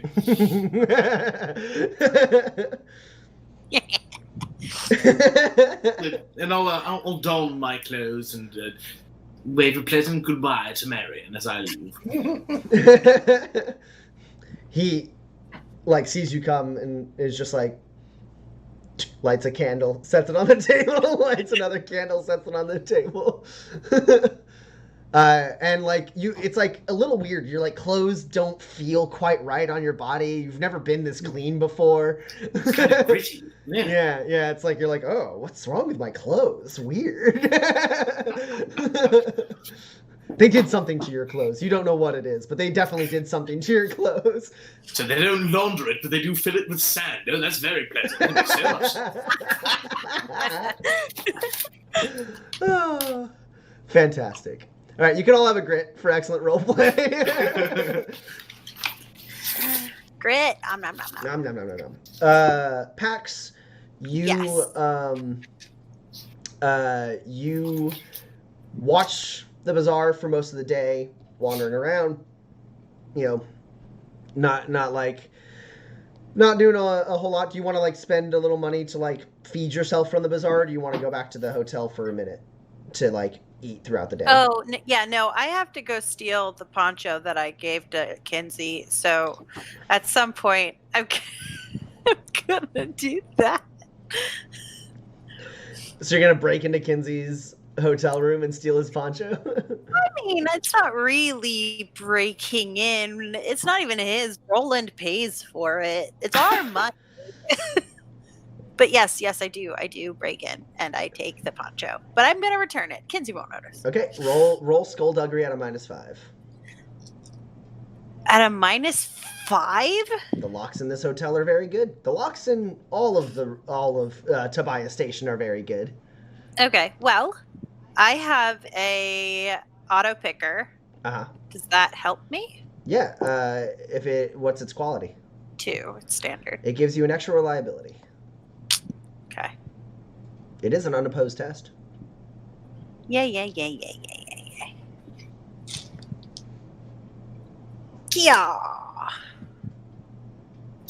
At a -5? Yipes. That's the natural reliability. I got 3 hits. Okay, that's definitely enough. 3 successes. So yeah, the locks on these doors are part mechanical and part electric. There's like an electric current that like seals a magnet together to like help lock it. And luckily your auto picker has a setting for those kinds of locks, and you know how to like tweak it just to the right frequency to like undo to kind of disrupt the charge that like holds those like 2 metal plates together. And with that, you are able to like work the mechanical lock, and then you slide the door open. You get Kinsey's poncho, shut the door behind you, grab some food from the hotel, and then go back out. You don't spot a lot of orphans. You get glimpses of them from time to time, not seemingly not like while they're like working, right? You just see the occasional what looks like a normal orphan. Whether they're like, sneak thieves at some other time, like maybe, but you don't catch any of them like doing anything. It doesn't seem like they're like hiding from you in particular. It's just like when you see them, there's like orphans that are just kind of sitting there. They're not running a scam. They're not doing anything. They're just kind of like off in the corner, like eating some food and like drinking a little bit of water that they've found. And then like you don't spot any of them like taking down a mark or anything like that. Okay. And then it gets like relatively late. And all three of you find your way back to the hotel around the same time-ish. Roland and Pax, you're both there first. Pax, are you just wearing Kinsey's poncho at this point, or do you just have it in your pack? I just have it. Okay. So you see Roland, Pax. For the first Hi. time today, actually. Hey, how did your thing go? I made progress. Cool. I guess just let me know if you need help. Oh no, I definitely need help, but I don't want to explain it twice, right? Sure, okay. Yeah. Well, what did you do today? Built 2 engines. What for? Money. Like a job? Yeah, like a job. Max, come here. This is my first job. Congratulations. I found the seedy underbelly and made an ally and traded a gun for information and found Stardust. And I've found out that this is a pretty crap place, and I'm pretty excited about it. Also, the family is definitely here. Oh yeah, no, I knew that one. Stardust though. That's big. You also do notice, Roland, that one of Rose's guns is missing. Oh, huh, so that gun then. Yeah. Don't worry, I'm gonna get it back. Okay. Are we telling people we were involved in that now? No? I don't think she's good enough at manipulate to beat you, Roland, I think. I think we don't have to roll for that. Roland, at the very least, you know that she's not telling you the whole truth. Okay. And listen, But you're an upstanding citizen now with a job, so like it won't come back on you. Sure. Listen, I just... Whatever state of the world we live in, I don't care.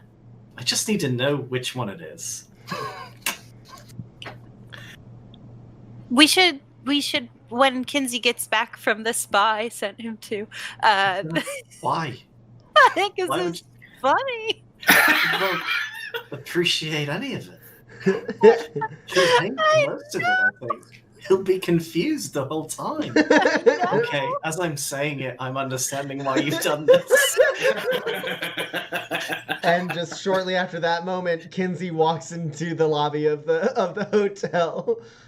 How do you find your way around this damn place? I don't understand. His hair is the cleanest you've ever seen it. Also, like, while like you kind of like did your hair all nice and everything, now that it's starting to dry, it is poofing out a little more than you're used to. It's not like hanging like it usually does when it's all like greasy and everything. It's like kind of a little wild. You're like a survivalist. Don't you have sort of an innate sense of direction? It doesn't help when the roads go all the way around the mesa. I don't know when I'm going down or when I'm just in a little dip that'll go back up. I don't understand. Okay. You look good. I like the I don't know how to get it back Yeah, down. your Yeah. hair looks nice. His hair looks like he's like a protagonist in like a 70s movie. It's like very it's very floppy.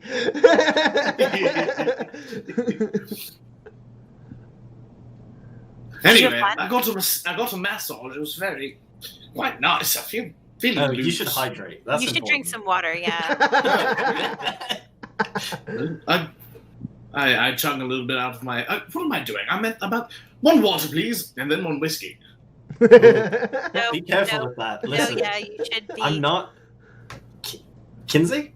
I know I say a lot of things that end up being sort of jokes at your expense, but this?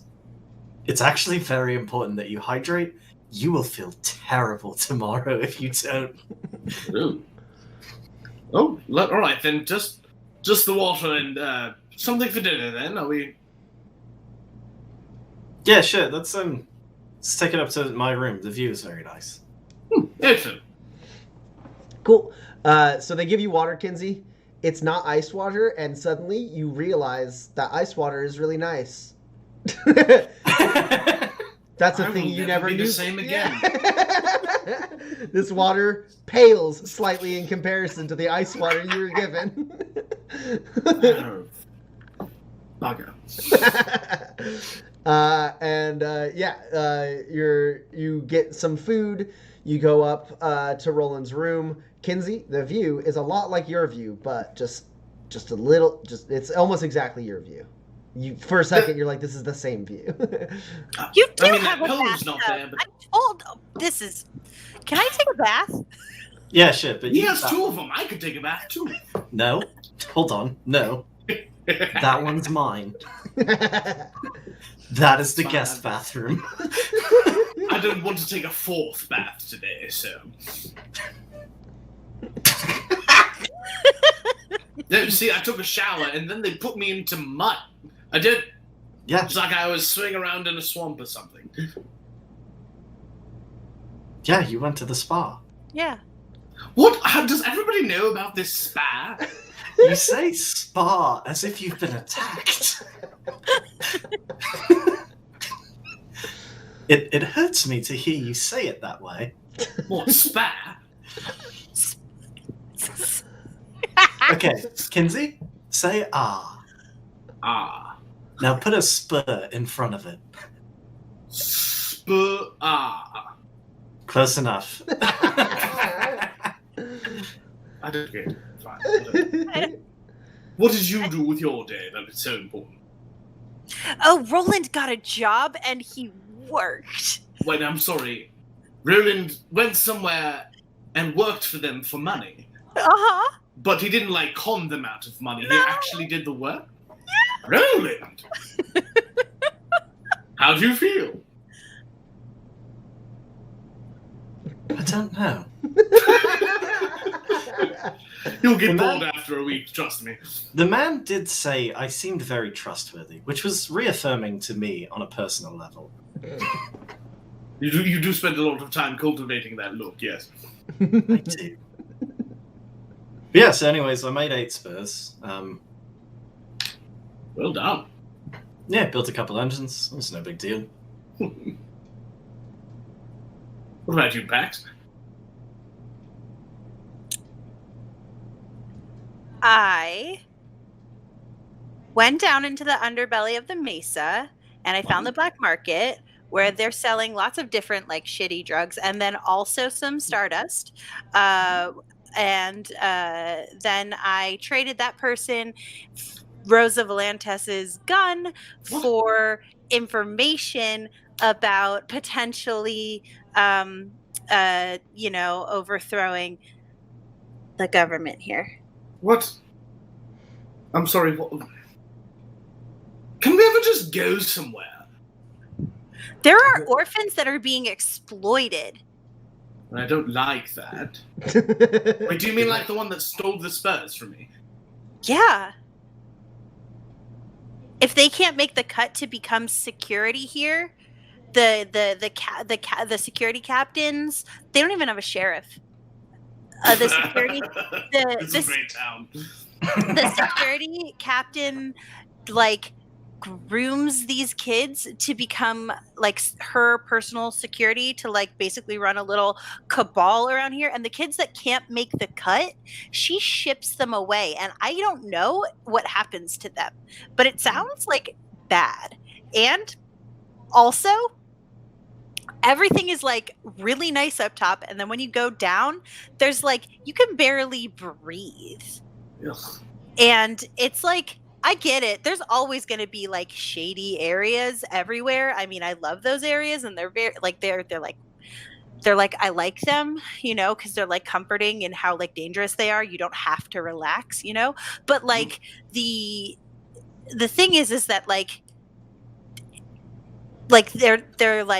they're in disrepair. People are going to get like, there's going to be a cave in, or like people are going to get shut down there. They're going to turn off the ventilation. They're going to suffocate.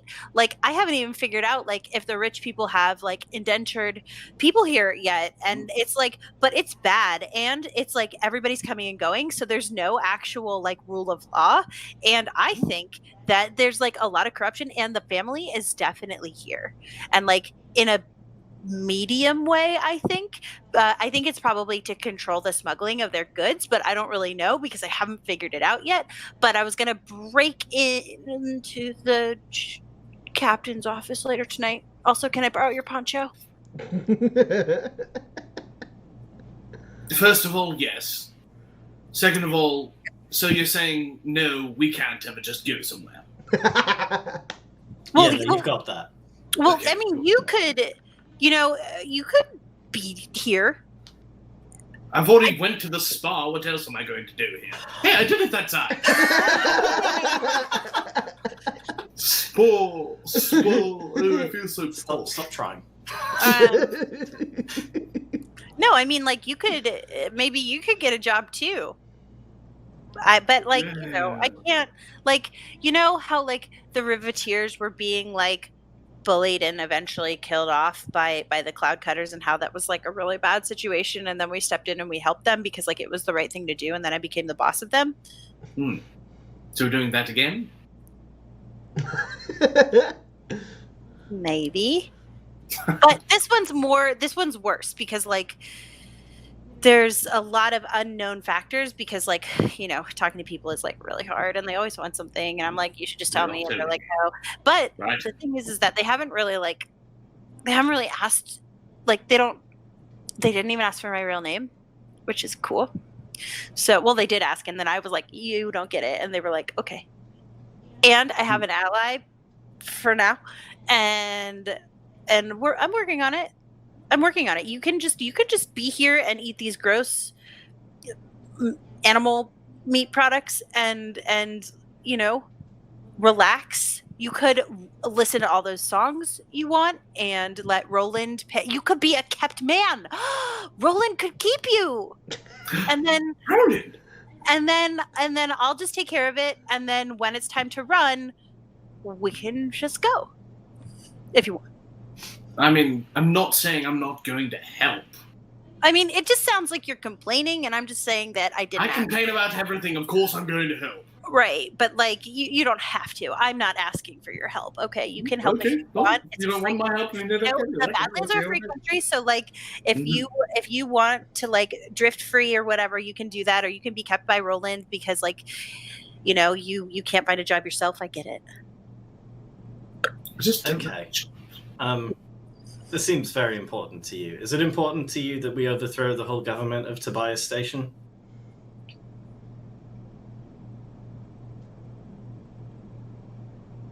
Maybe. Okay, I'm gonna get a shower, and then we can work on the plan to overthrow the whole government of Tobias Station. Okay. I mean, we don't have to throw it. Like, I think that like we could just maybe Listen, buy Pax, it. I think, as I'm walking to the shower, listen, Pax, I think you've got sort of a simplistic view of systemic governmental change, but I think it's accomplishable. Chink. Fine, and then I'm gonna go take a bath. And Kenzie, you're sitting there on the balcony, looking out as the sun sets This is a really nice room. And with that, we're going to take a short break. We're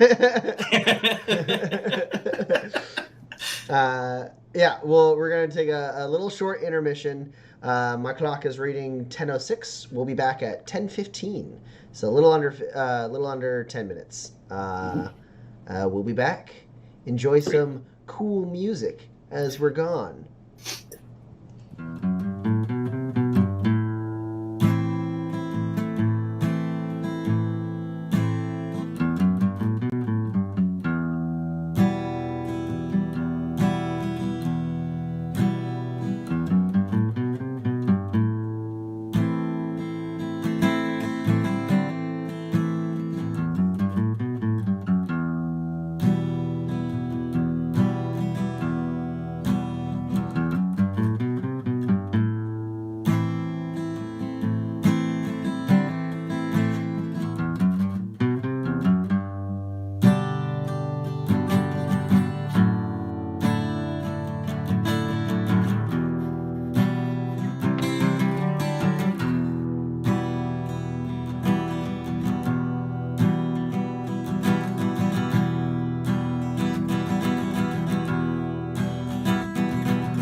And we're back. All right.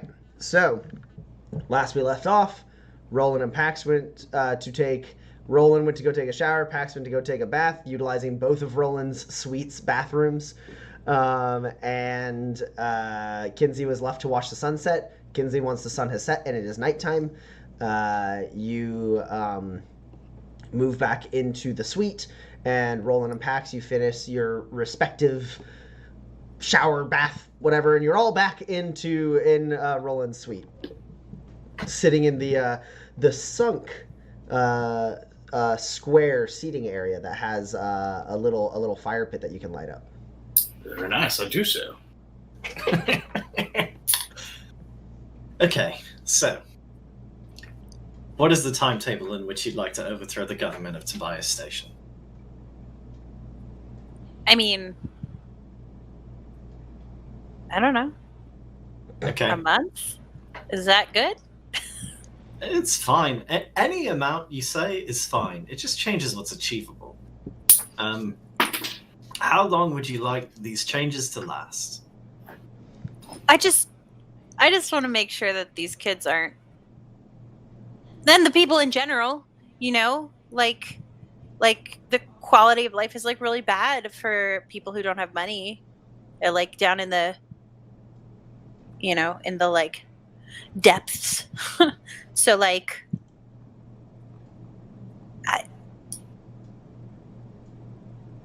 I mean, it should change.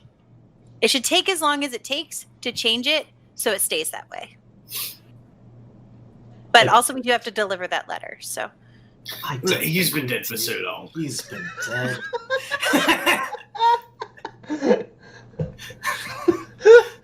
All it really says is, I'm dead. I bet she knows. Although, if we can give her the 18 spurs, we probably should, right? I mean, just if anything. Sure, no, that's possible. It wasn't earlier today. But then you got a job. Sure. So- I didn't really have a plan exactly. I just, like, if she's selling people or whatever, she, then like she needs to go down, and I thought like I would like maybe like break in and get her ledger if she has one, or like something. So like we're trying to kind of shake up the class system, and then we're also trying to eliminate whatever aspect of human trafficking there may be, is what I'm getting from this. Sort of. I mean, like, there's always going to be rich people and poor people. True, yeah. But, like, the poor people maybe don't have to, like, live at risk of dying in their sleep every day. They should be at least breathing clean air, I think. Yeah. And, like, have clean water. Mm. So I tell you, up on the upper crust, they have a little stream that flows by the pathway. It's utterly ridiculous. So, this is not me trying to dissuade you from doing this or trying to tell you why it can't happen. I'm just trying to like lay out the facts as I understand them, having been a person who has lived in cities and moved through sort of the institutions of them in various stages of my life.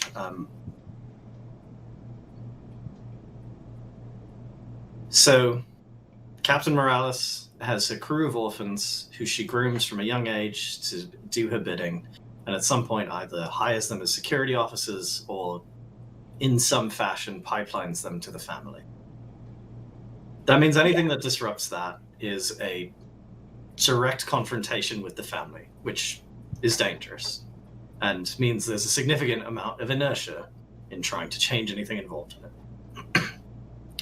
The poor conditions in the underbelly are, just sort of tied to rich people wanting to remain rich and doing so at the expense of people who are not rich, which again means there's a significant amount of inertia towards changing that.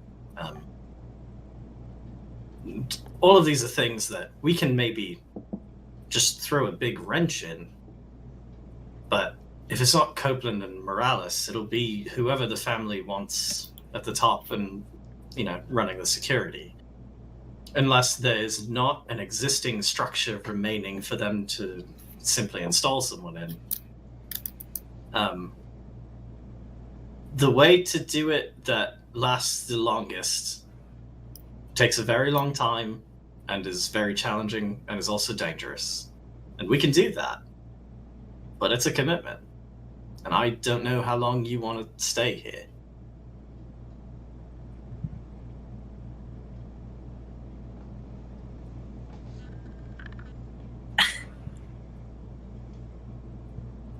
So we should only help people when it's convenient? That's not at all what I said, and you know that.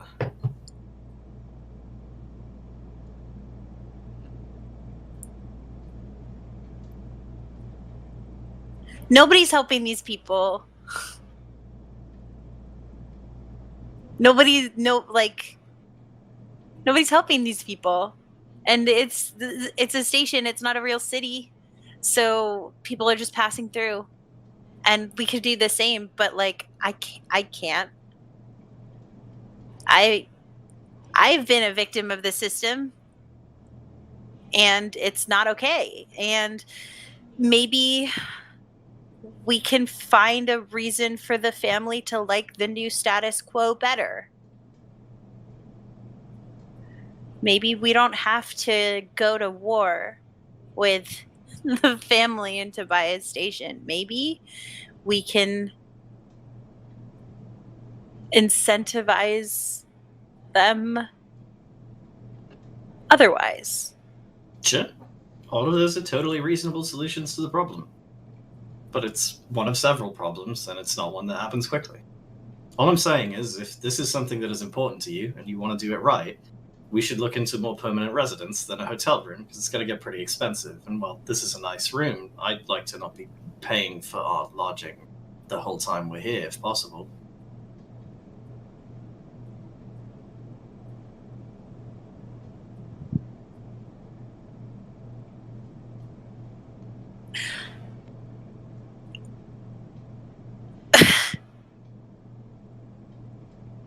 I am trying to offer you next steps for how to achieve this thing you have told me is important to you. I'm sorry if they're not what you want me to say. Well, you were like, let's kill the whole Dead Man's gang, and we were like, okay. And then Kinsey was like, my mom is being persecuted by my dad, and we were like, cool, let's fix that. And then I'm like, hey, these people need your help. And everyone's like, yo, that sucks. Hold on. I didn't think Explicitly I not what anyone has said. So, look, I don't think there is a no here. I think we have kind of all agreed that this is a thing that is within our purview. I suppose it's all about how much time we're willing to put into it. I'm willing to put in. Well, we didn't ask that when it was the Mad King's Gambit, and we didn't ask that when it was. I think we did. Years. I could be wrong, but I think we did. I think we knew the Mad King's Gambit was going to take a certain amount of time. I think we knew. Well, I guess we didn't know about my mom's thing, but I am agreeing. I would just like to have a plan. And the plan is what we have for all of those Never, things. ever have we had a plan before we walked into this situation. This is... The thing you have asked here is something both I and Kinsey are willing to help you with. So but it is orders of magnitude larger than the Dead Man's Gang and the Riveteers and the Cloud Cutters, which is why I am telling you we should find a house we can buy. Because it would be easier to work out of there while we do it. Could we run a saloon? I mean, I see one in every corner, it seems like, as I walk through here. Listen, if there's a bar for sale, bars are, historically speaking, great places to organize revolutions out of. I mean, there's like a bunch of derelict places down in the depths. We could absolutely find something. But Something cheap then. I don't have an answer, right? Like, I was just gonna go break in and then maybe murder her.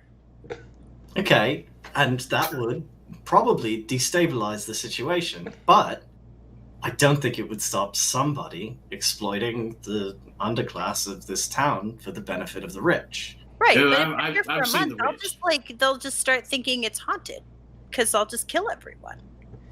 I don't. Well, if So you're are here we for a month, killing then- everybody in Tobias Station? No, just the. Because I'm not okay with that one. I don't think I I'm can. not killing everyone. Okay. Pax, you're not dumb.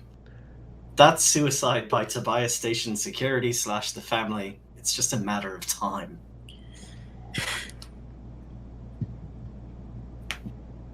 Well, like, I don't know. I don't know. Like, you're like, oh, here's all these steps, and I don't know. There's something wrong, and it needs to be fixed. And you're usually the people I asked how to fix it. Well, Tell me maybe how to we should. fix it. I'll do the thing to fix it. Should we split up our duties then, perhaps? As if with all of us focusing on a certain aspect of the takeover and destabilization, then I mean we can't lose, right? Can we sell your car? Oh, I super don't want to. I super don't want to. I super don't want to. I super don't want to. I mean, we could always steal it back. No, they're gonna turn it into parts. They're gonna sell it to someone. They're gonna drive away. I'll never see it again. Not if you sell it to somebody. Not if you sell it to somebody rich. I mean, if you sell it to anybody in the lower middle parts, absolutely, they'll take it apart, sell it for all of its nice. Okay. You As sell it a as last an- as result, like we a can sell the drift of car. rent. If we're running out of money and we need more money, we can sell the car. But not first. I suppose I'll have to get a job then. Oh, well, you can go to that guy, that guy who sucks, the axe handle guy. Oh yes, the jar of dirt guy. He had a jar of dirt. Yeah. I'm gonna go jar of dirt. Okay, well, so here, the things I have laid out are not this can't be done. They're just the things that have to be tackled, and they're not things that you can go right at and accomplish. If you, like I said, if you kill Morales, someone else will take a place. So we need to figure out a way that disincentivizes the new security captain of Tobias Station from continuing to exploit orphans and then send them to the family. I don't know what that is right now. Probably breaking into an office and like stealing a ledger is like pretty good. I wouldn't murder her if you're there, and she is, because that draws a lot of attention to our new revolution, and I would hate for it to be squashed on day one. Does she only use the orphans that she knows? I mean, is it possible? I mean, you yourself are an orphan, maybe perhaps a little bit old, but could you ingratiate yourself into the security at all? Maybe. She sort of like, well, as I understand it, she sort of trains them from like when they're young. So like, I feel like you would know them if you were her. Or maybe one of her orphans and you're an older sibling looking for work? I mean, we know that if that girl who stole that five spurs from me is an orphan and working in the city, she probably knows her, right? Yeah, no, she's like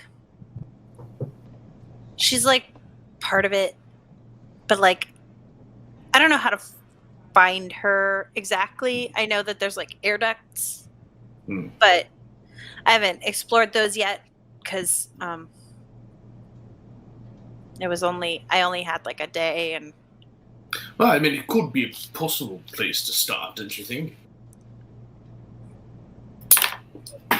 sure. So we're not finding a space to live here? No, I mean, I can do that. Well, you do Yeah. other stuff. Okay. and I don't usually suppose- ask for stuff, so this feels really weird. Do I thank you now or later or at all? Have Really, we it's a ever matter really of when you thanked each feel other for it's anything? appropriate. Okay, not yet then. Okay. Yeah, I'll start looking for real estate, I guess. I mean, what shall I do? I mean, the only thing I've got on my docket is a meeting with some rich person up on the upper crust. Sorry, who? What now? Oh, the spa. I was in the mud bath, and this gentleman, what's his name, Mr. Foster, Mr. Gray Foster, sat down next to me. We shared a cigar. Quite a jolly fellow. He seemed very interested on a couple of my scars. I figured I could tell him some stories. Okay. So I don't know what you're a mark for. You are a mark in this.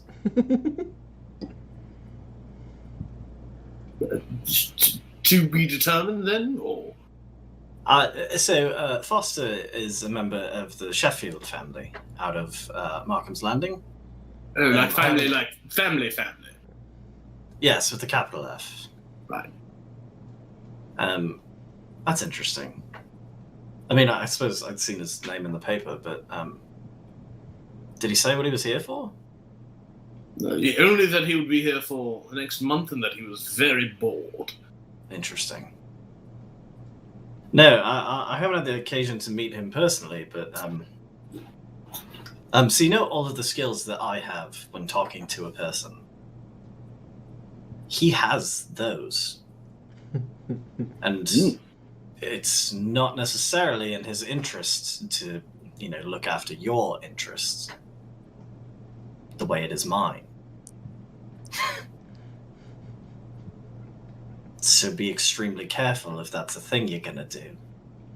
Is it something that I should avoid altogether, or? Probably. I mean, listen, you're in his sphere now, and he's going to be here for a month, and we're going to be here for a while. Eventually, he might take offense that you have turned down his invitation, but, I wouldn't go tomorrow. Fair enough. Well, he did say any time, so I can hold off a few weeks. Perhaps we'll learn some more information about him by then.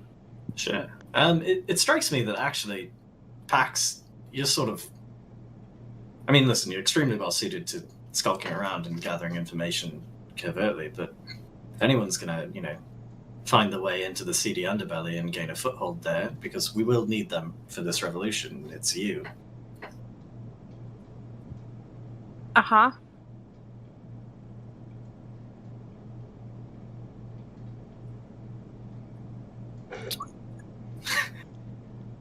What? Sorry, I'm just trying to think big picture of what everyone is working on, right? I'm trying to find a space for us to organize this revolution.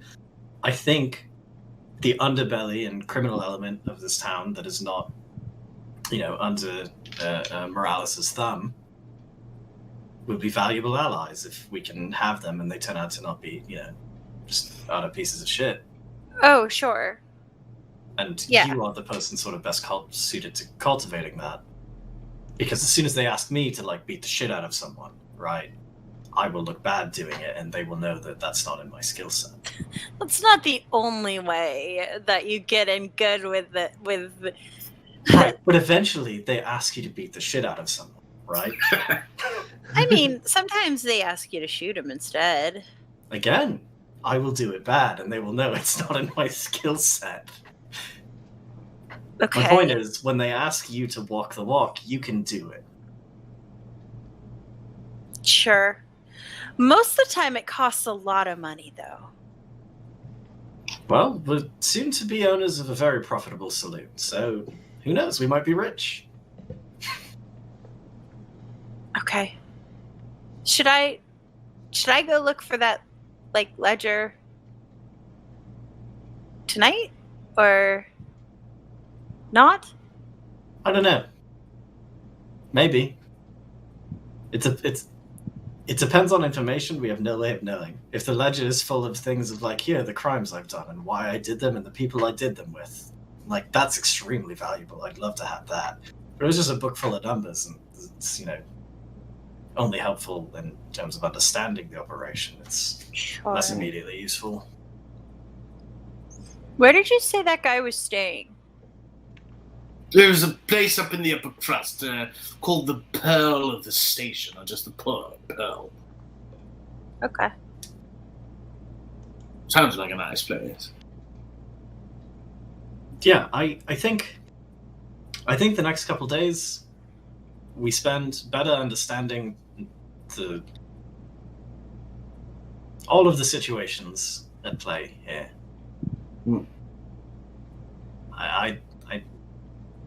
I hesitate to say you should just go try and break into an office now without knowing, what the deal is with the Conham family, or why Grey Foster is here from the Sheffields, what Copeland's involvement is with this orphan ring of security guards, and what Morales actually gets out of it, and what exactly she gives to the family. Okay. I guess then, Kinsey, here's your poncho back.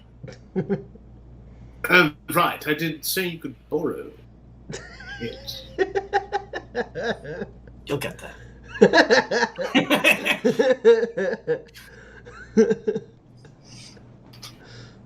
I think, unfortunately, our best next move is to establish ourselves in Tobias Station as people who are supposed to be here.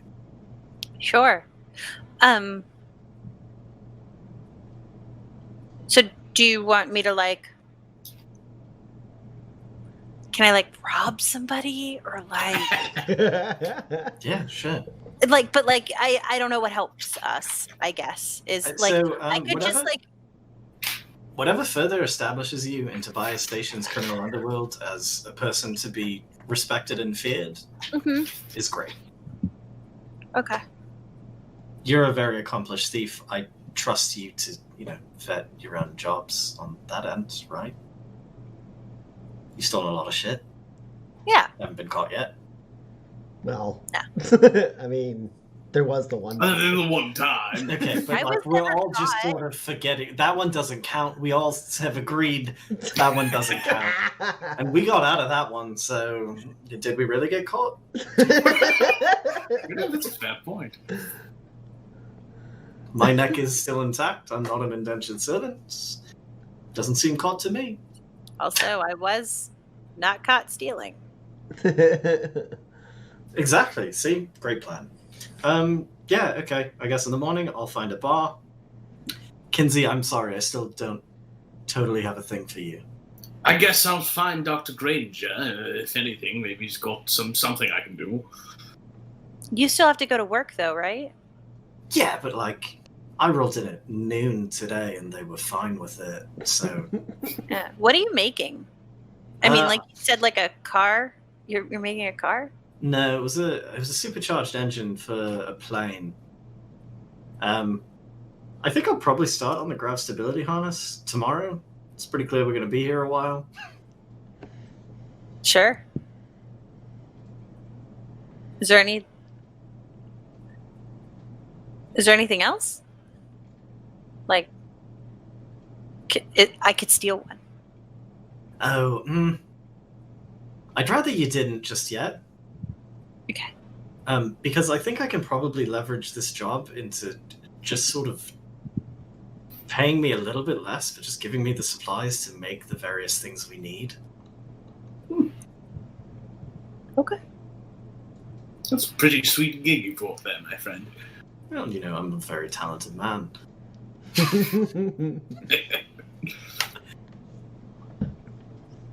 All right, so you guys wrap up the evening. Got several big days ahead of you.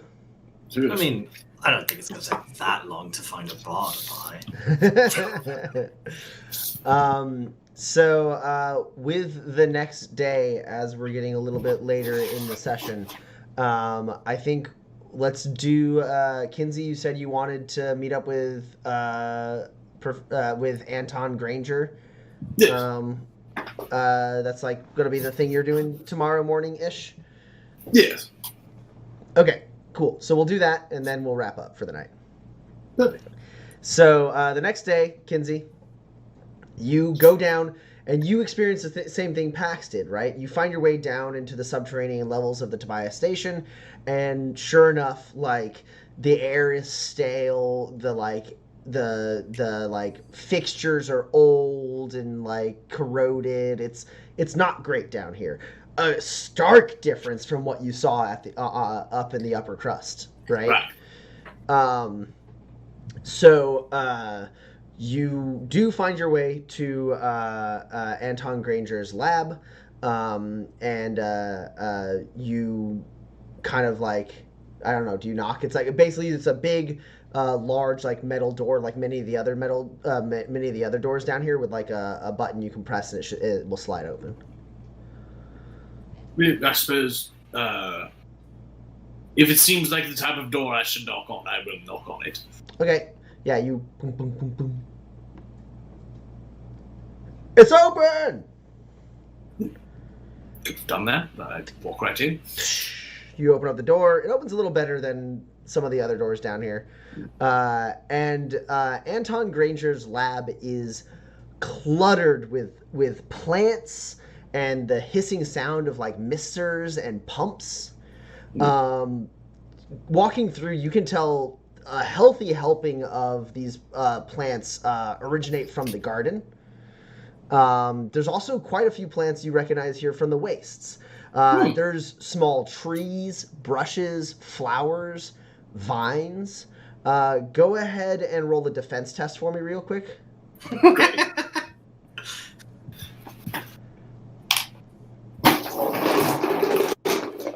Which point gets Kinsey?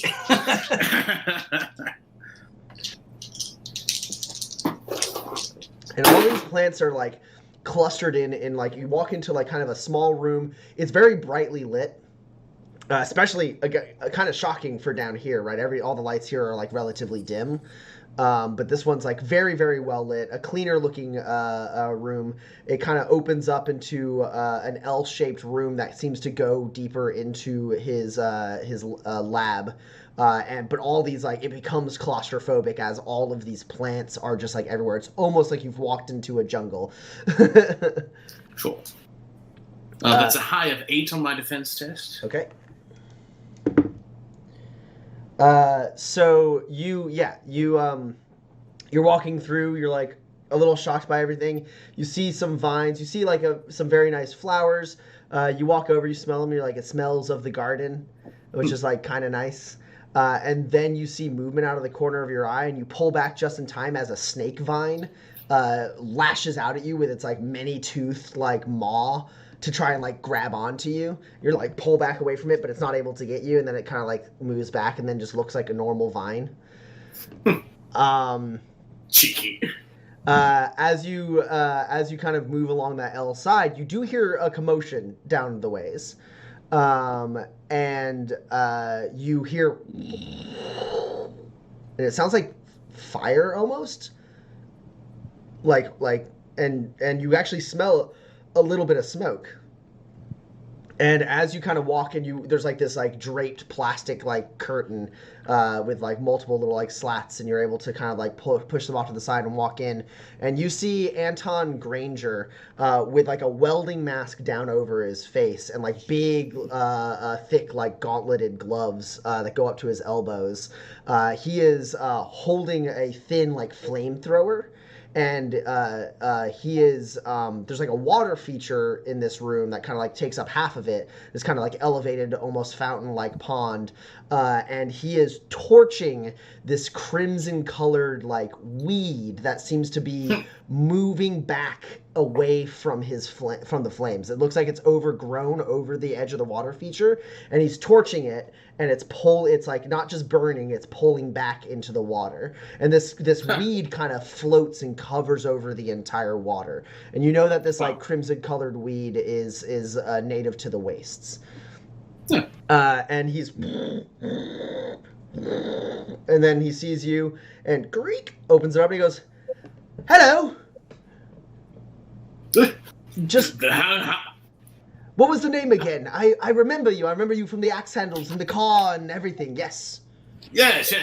Ken Charlotte was my name. Yes, Mr. Charlotte. One moment, I'm almost done. He puts down his, he's like, "Make yourself at home," like a little mumbled, and he goes, "But don't touch anything." Wouldn't dream it. He torches a little bit, he puts his visor back up, and he goes, "All right, that ought to do it." And he sets the flamethrower in a cabinet and hangs the mask there and takes off his apron and hangs it in there and then shuts it. And he goes, "Would you like some tea?"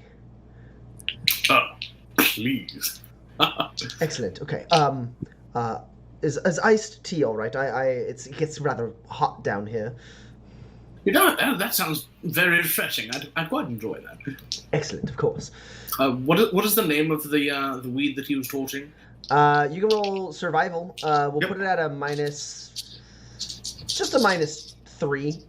You've only been to the wastes like once.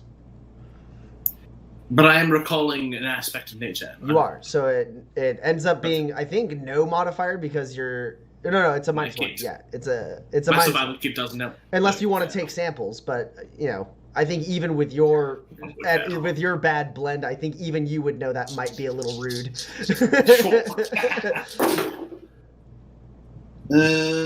Let's see here.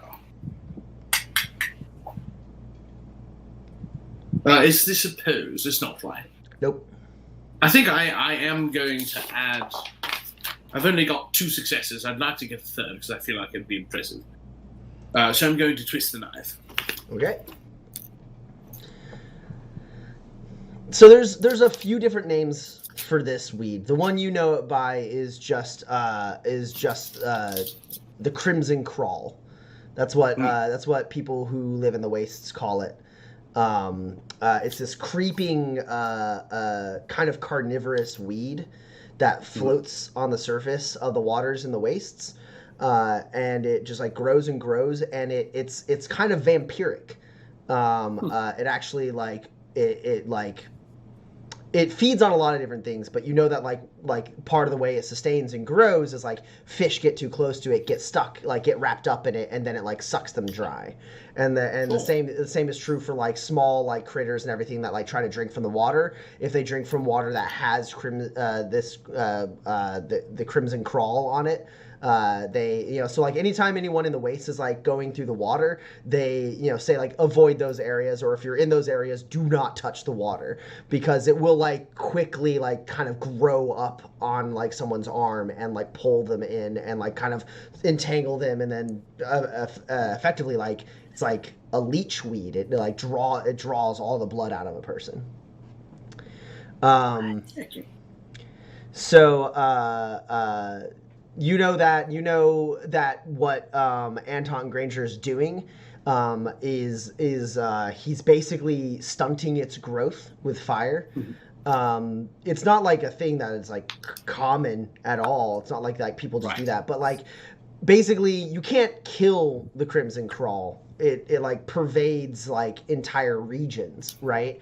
And so people who settle in the wastes, at least to stop it from creeping up into their like areas, because a lot of the towns in the wastes are on stilts. They like are in areas that are like have way too much water for them to like let just the Crimson Crawl like be there. So they do take fire to it to make it recede. But it always eventually grows back, and they have to do it constantly. It's a constant maintenance thing. Why Anton Granger has decided to take this and put it in Tobias Station in the middle of the Badlands, you can't fathom a reason. But he has it, and it's there. But he returns with 2 glasses, each with 1 ice cube, and a tea with a little lemon slice on it. And he hands it to you, and he goes, "Cheers." Yeah, cheers, thank you. Torching the old Crimson Crawl, I see. Yes! Oh my goodness. I honestly, it's been so long since I've spoken with anyone who have you been to the wastes?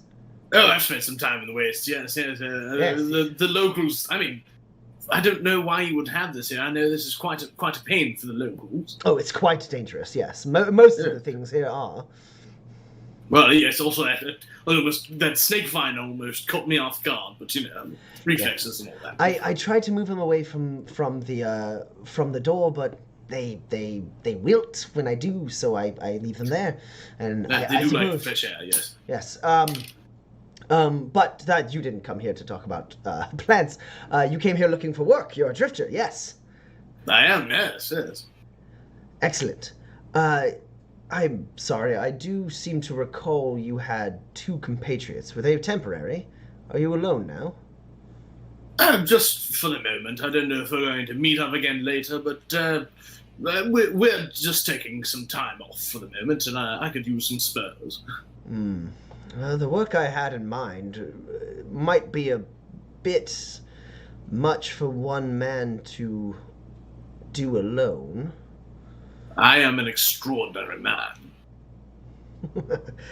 Well, let's sit here, and we can discuss, and we'll see if it seems like something you think you might be able to handle. All right. Now, I am quite excited that you've decided to come and talk to me. As you found me, beset on all sides by those axe handles, I was collecting soil samples from this region. I believe I recall everything was very fast.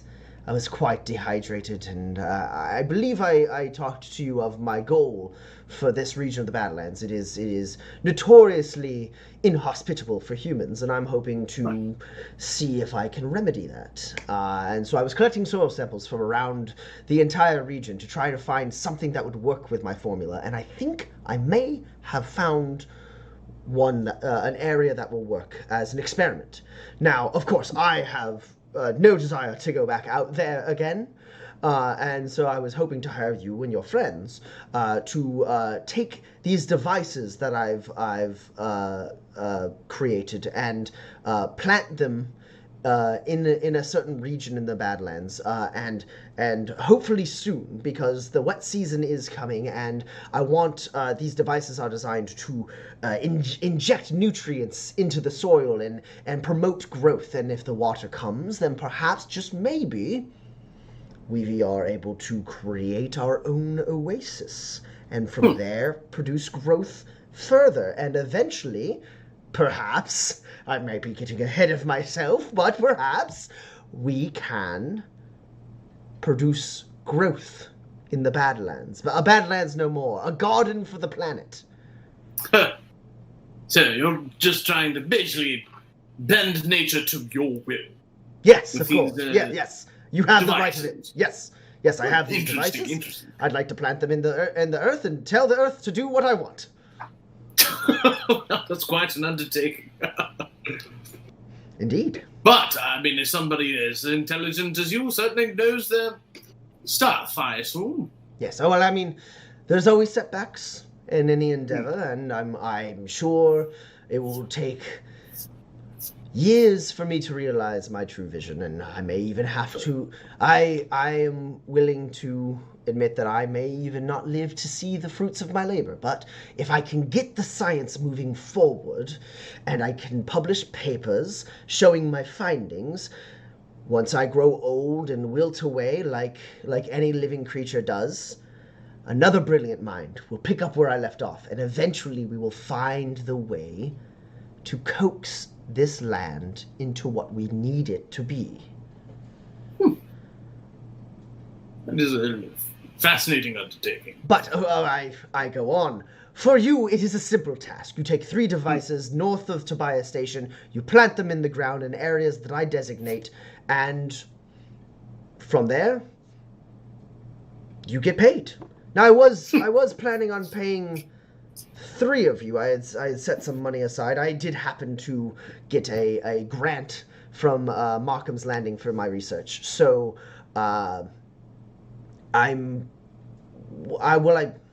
feels wild to offer this to you alone, but you said your companions are are still possibly going to be working with you. I still fear for you going out there alone.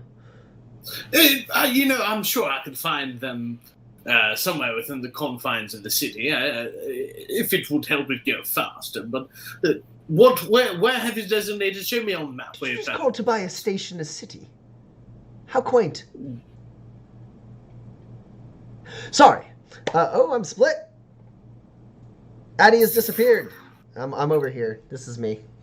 I don't know what happened to Addie, but this is me now. I'm sorry.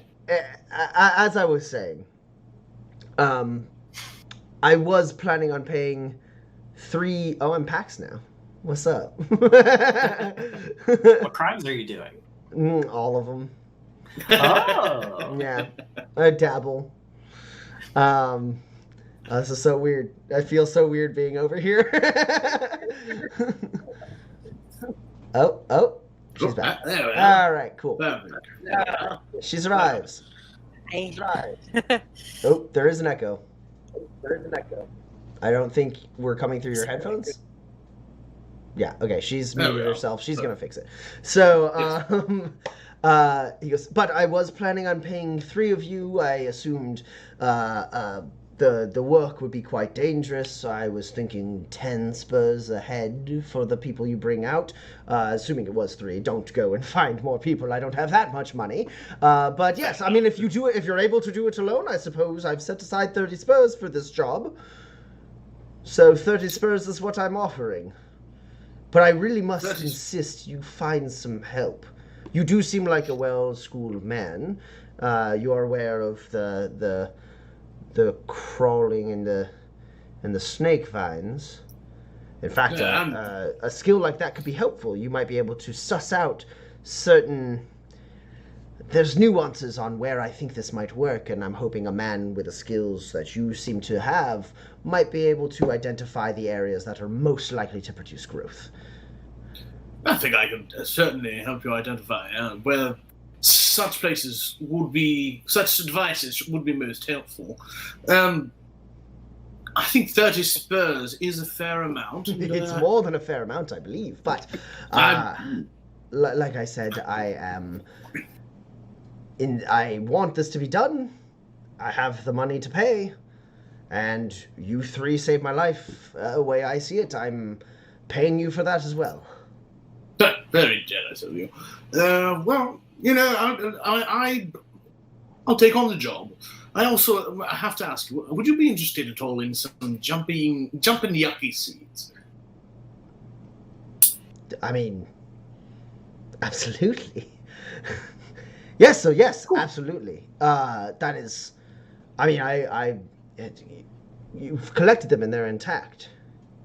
Fully intact, ready to be planted and all that. I've only used 5 of them myself. I've got about 9 times that. You've also cultivated them successfully. Oh, yes, we needed something of a defense mechanism for a job we were planning. I would bore you with the details of that. But, yes, it worked out fairly successfully, actually. Wow. You've cultivated them and you use them in a defensive manner. Now, I've heard of homesteaders doing such things to ward away predators, but it always seemed like it was not worth the risk. But here you are. Yes, absolutely, I would love to buy some of those seeds. Excellent. I'll bring them by tomorrow. Fantastic. And then perhaps you can give me your devices then, too, and I can start on my travel. Absolutely. To give you a sense of how far you're going to be going, he pulls out a device and pulls up like a map of the area, like in like a little hollow, and he goes, "This region north of Tobias Station seem to yield soil samples that have the components I require. I have 3 devices that need planting in that area. Now these regions," and he highlights 3 different regions within that section, "these regions seem to be the areas where we can possibly cultivate a growth that will lead to the oasis I am hoping to produce. So, with all of that, if you can find areas where the devices can remain undisturbed, and possibly if you could find areas that are likely to gather more water during the rain season, then these devices can do the most effective work. And hopefully, eventually, in the middle of all of them, possibly when you and I grow old and don't have the strength to see it ourselves, we'll hear tell of an oasis growing here north of Tobias Station. Perhaps they'll name it after us. Us, yes, of course. It might be hard if your companions join you. That might be too many names. You may have to pick one name, perhaps out of a hat, or perhaps, just the man who will, of course. Fair enough, Dr. Granger. This sounds like a fair deal. I'll come by with the jumping yaki and we can make our trade then. Absolutely. Fantastic. Shall we shake on it? Yes, absolutely. Oh. He tries to spit in his hand and isn't quite able to do it. And he shakes your hand and goes, yes. And he wipes it on a leaf nearby. Welcome to the Badlands, Dr. Granger. Yes. The quaint the methodology that people outside the city seem to operate. Yes. So I shall see you when you return with the seeds. If they are in good condition and seem ripe for planting, then we could discuss price. Sounds good to me. I'll see you then. And looking at that terrain, you are, if it was you alone on Umbra, it might be about a full day's travel to the north. Effectively a full days. You could start at the beginning when the sun is rising. You would get up there when the sun was set. So you probably would stop partway through, camp for a little bit, and then go so that you were there during the middle of the day. The regions he has selected are about 2 to 3 hours apart from each other. So you're spending a decent amount of time traveling between those points, finding areas. But yeah, so all told, you think this is probably 2 days up, 2 days back, and a whole day spent there, roughly. So you're looking at 4 to 5 days, or 3 to 5 days, I suppose, Sure. going up. You can cut a little bit of that time if you were in the car, because the car wouldn't have to slow down at all to rest. So the car could get you up there a little bit quicker. You might be able to shave off a day or two, but altogether, this is a job that is about 2 to 5 days long, and it gets you 30 spurs amongst you and your companions, of course. Of course. But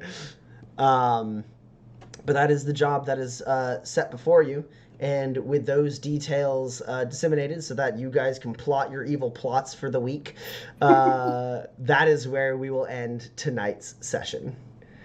And with that, we actually, I know, do have some questions in the Discord, at least. And if any of you in the chat have any questions for us, now would be the time to post them.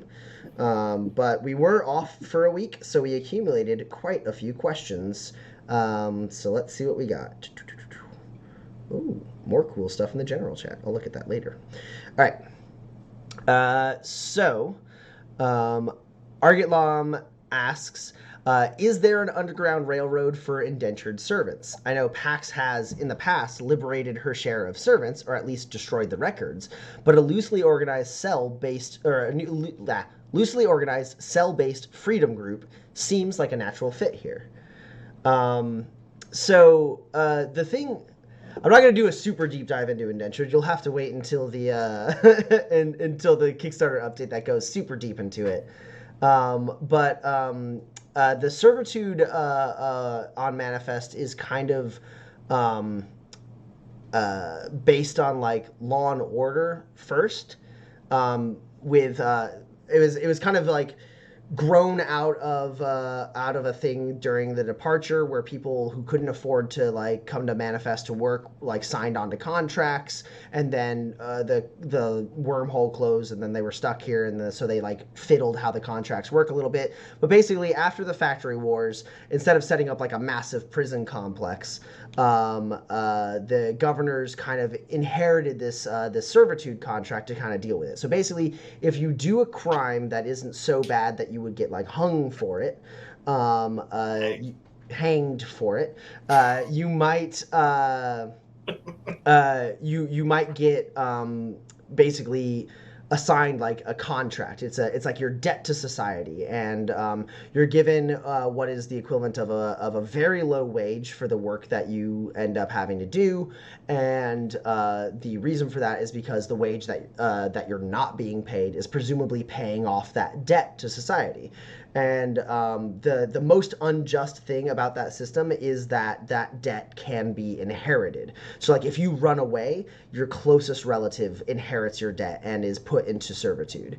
Or if you die before your contract is complete and you have immediate relatives, suddenly your immediate relatives are saddled with that debt and someone has to work that contract. That's what happened to Pax. Her mother ran away and then started a family thinking that she was away scot-free, and then after she died, they tracked Pax and her father down, and it was either Pax or her father that had to serve the contract, so Pax stepped forward to do it so that her father didn't have to.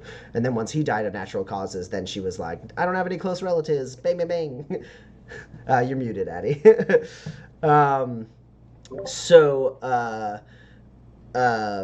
Basically, there are probably a decent chunk of people who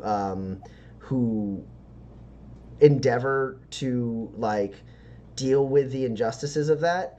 I think more likely than like something where they're like smuggling people out of servitude, it's more likely that they're paying off contracts. I think it's more likely to fathom a like sort of Robin Hood type scenario where like there's like a group of bandits who steal from the rich and then pay off like inherited contracts to give people their freedom.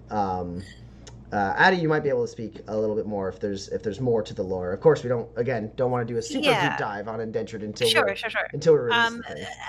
Yeah, as it's pretty important that to kind of understand that like the indentured system or on Manifest is not slavery. It's more like being a minimum wage worker in America. Legally distinct. Yeah. But they are. You can choose to pay your debt to society or not, and depending on how you act, it could have greater repercussions.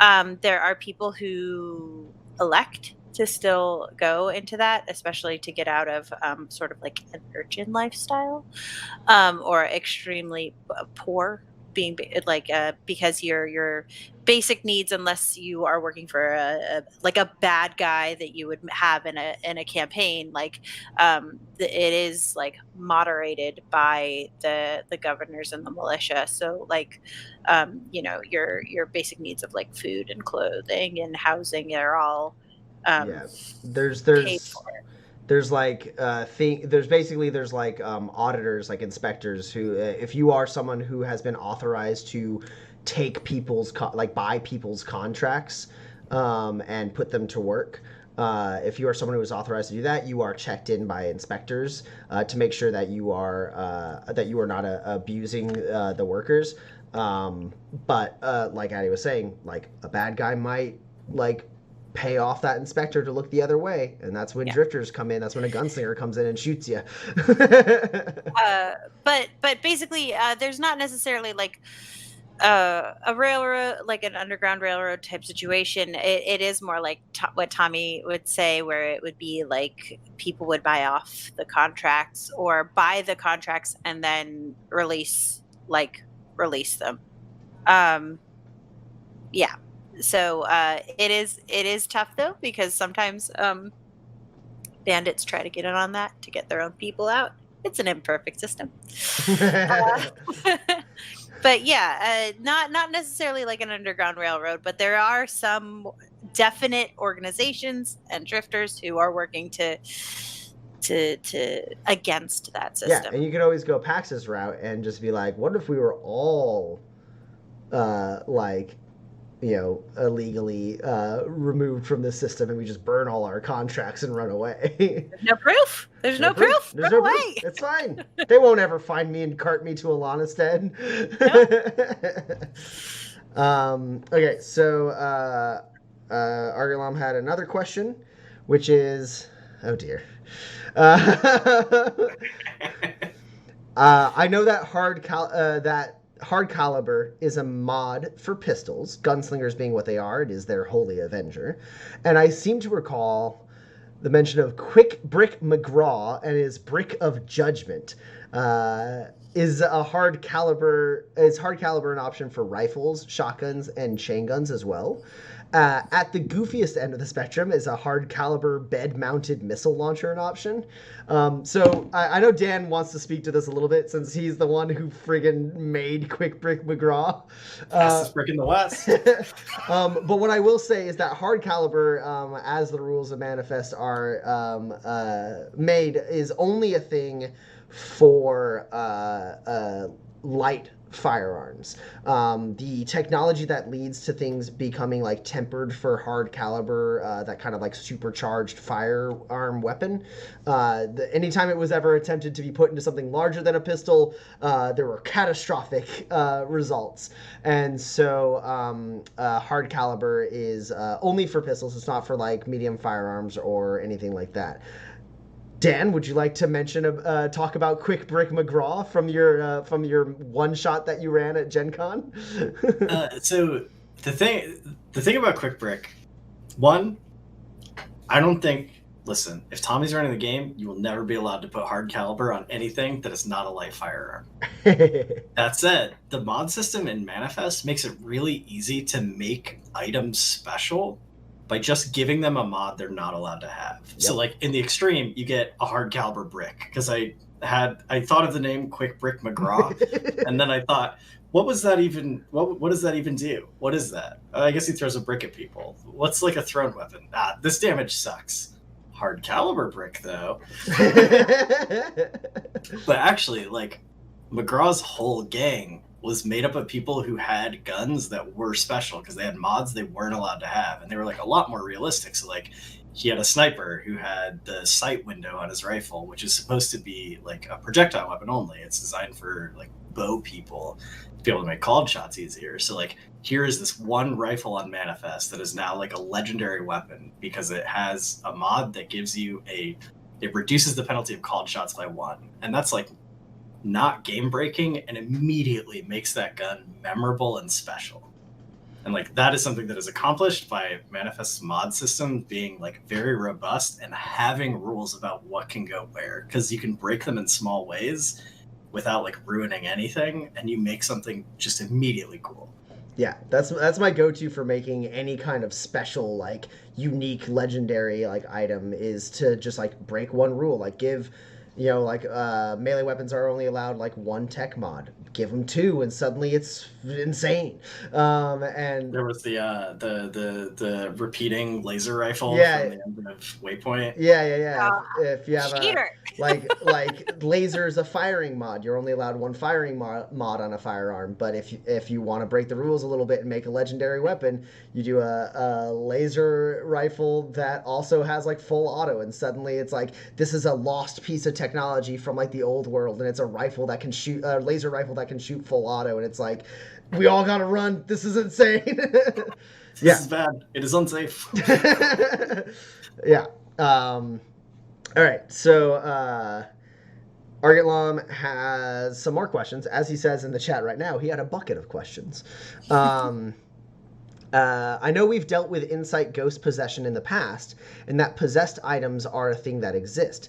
Can a non-evil, highest level luminescent possess an item and be a helpful item? Can an insight ghost? Oh, this is the second question, I guess. We'll start with that one. Another question directly in my wheelhouse. Yeah, there's nothing that says that insight ghosts have to be malicious. I mean, they're a little malicious. They're typically a little malicious. I mean, yeah, if someone's gonna try and Just, live like, forever, self-interestedly malicious. Like you have to like find like I don't know if people have watched Supernatural, but like the angels like take over people. It's like it's similarly that's sort of similarly how the possession works. Is that like the person's just like hanging out in the back, but if you can find someone like that, the like who's like no longer there, like brain dead maybe or something, then like that's your non-evil possession. Where the other thing that I think is important is like you don't have to possess someone to continue to have influence in the world if you are like that level of illuminated and have taken that talent. Like you are alive, you maintain all of your mental stats and all of your insight powers, so like the joke is always like your phylactery is a hat and you like telekinesis your hat onto someone's head, but like you could be that hat and use telekinesis to pick up a gun and shoot somebody who's trying to kill your friend. Can you just carry me? I want to go west. Can you take me west? I don't want to have to possess you. Please take me west. Yeah, that's the thing is that like you just have to have somebody who's willing to like carry you if you want to move with any sort of real efficacy in that instance. The follow-up question to this is, can an insight ghost control a drone? Not quite, because drones don't have, like, you can be in a drone and you might be able to get some movement out of it, but like not like the full movement, because the movement is linked to a control device, so you probably would possess the control device and then control the drone that way. Basically, I think the thing is ultimately like an insight ghost can control a drone as well as they can use the telekinesis power to pick up the controller and move the controls. Yeah. Or like similarly with like a car or a plane or a motorcycle or something. It's like the telekinesis you use to push down the gas, right? Is like that's how well that car moves. And then like also like either telekinesis to like turn the wheel, so like you can be a great quarter mile at a time like insight like ghost, but the item houses your essence. You don't control the item. The only way you don't have any innate control over its functions. That's only when you jump into a person, right? All right. Listen, if you're gonna become a lich, oh my god, you need telekinesis so bad. It's just so useful. So Mazako asks, are illuminated alloys a thing? Or is old Lou just magic? I imagine the question being like, if you have an illuminated alloy, can you do like cool things with it? And I believe the answer to that is more or less yes, in the sense that like a lot of the technology uses like luminescence in like hard caliber, for instance. That is specifically the act of like taking luminescence and integrating it into a modification for a firearm to supercharge that shot. And so like in that way, yes. Addie, do you have any more to add to? Yeah, so luminescence is the equivalent of like an element 0. We did that on purpose, so that like it's embedded in a lot of things about how things and critters and plants on Manifest work. It is kind of like an intrinsic part of the planet. As far as like the whole is it just magic thing goes, I'm gonna go with the adage, like magic is just science you don't yet understand. I would even steal one from Destiny. It's not magic, it's space magic. But basically it's a lot of, after the departure and then the factory wars, a lot of the knowledge about technology like the like space technology and science and all that stuff was sort of like stored away, forgotten, or lost. And so people are working to understand luminescence and what they can do with it. But really, there's not a ton of it because a lot of it was like harvested and pulled back to the home world. And also like people are doing things like making drugs with it. And then, and then the other thing is that like the sort of like scientific process is still going. So as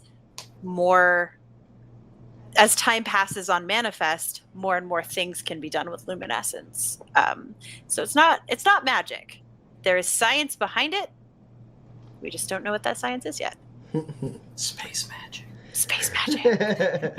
All right, and then this is the final question in the Discord. So if any of you in the chat have a question, now would be the last time for you to post it. Argitlam's final bucket question is, maybe it's just because I've been playing a lot of flight simulators recently, but how far back or forward from modern aviation is Manifest? I know that there are airports, but as far as I can tell, we've only ever seen crashed cargo airplanes and people on jetpacks. I can't imagine fighter jets are a common sight even in the garden, though it would be helpful with dealing with larger flying predators, like a snallygaster. I tell you what, the plane does not do as much as you would think against the snallygaster. There was we did have well, that plane didn't have guns. So we did have a session where there was a snallygaster. The first time we ever fought a snallygaster, we were in a plane that was cabled to another plane, and the snallygaster was trying to eat Addie while she was in the one that didn't have engines. It was a disastrous scenario. I was fine. Everyone fine, lived. actually. Everyone lived. Good old Wyatt Chafee. Yeah, Wyatt Chafee can't give that guy enough negatives. He'll be able to fly any plane. As far I guess to answer your question, there aren't. Unless Fort Dearborn has them hidden away somewhere, there aren't fighter jets. We don't have like F-15s or whatever. We're more like I'm not exactly sure when we moved to like the proper jet engine that we know nowadays, but we're more in the like World War II, maybe like Korean War, like era, where there's definitely very fast planes with guns on them. But most of the plane travel is for cargo. Or, there's not like airlines, so to speak. For the most part, you don't have people. That purpose is served by the railway. And planes also are, it's hard to get a plane that's big enough and keep it fueled for long enough to make it worth it. Because the fuel for airplanes is pretty expensive. There's giant flying monster creatures that make it sometimes not worth it to fly a plane around. But you're more likely to find like a Cessna, like light aircraft, than you are to find like sort of like the jumbo jet, like Pan Am style, like planes. More like Tuskegee Airmen, less, Top Gun, that's it. I was like, Tom Cruise something. I'm going to vamp until I can get there. Less Top Gun. I think the rules definitely support, though, at like the very highest end, totally kitted out. You spend a ton of tech cubes and money and time on beefing out your plane. Like we had some jets for sure in like playtesting. I don't think they're common at all. And I think most of them were used by like the faction of technologically advanced fanatics. Yeah. Yeah, if you're ever going to find anything that's close to modern aviation, it's probably coming out of Ion Harbor, which is the factory town that has like the most technologically advanced like stuff. But there's not a ton of air travel in general, at least not greater than personal air travel. It's just not there's perfect mass and matter retention in Manifest, but it's super duper hard to keep your plane in the air. So it's way easier and resource efficient to travel literally any other way. That's funny, you guys The always cloud say- cutters are insane. Yeah, the cloud cutters. insane. Yeah. They're uncommon. You also say there's always perfect mass retention, but it's not. If you use 3 machinery cubes to make 3 items, you can converge those 3 items into 1 machinery cube. There is. Yeah, but that saying comes from a lot earlier in the playtest. Not true, Tommy. I was all right, I got this 1 machinery cube. I'm gonna turn it into a gun, and later I'm gonna turn that gun into a toaster, and then that toaster into a car, and then that car into a gun. I think what you're thinking of is there's the talent that does let you take anything and turn it into anything. You're like, oh no, I need tech cubes. Hold on, let me just jam a bunch of metal into a thing, and now it's a tech cube. Yeah, okay, cool. So with that, I don't see any other questions in the stream chat. I don't have any other questions in the Discord. So we are going to wrap up for the night, and we will be back next week, July 21st.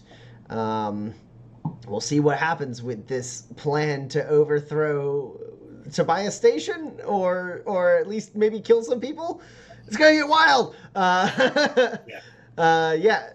So as our drifters set roots into Tobias Station, they're gonna make their new home a better place. Goodbye. Thank you all for watching. We love you, and we will see you next week. Bye-bye. Bye.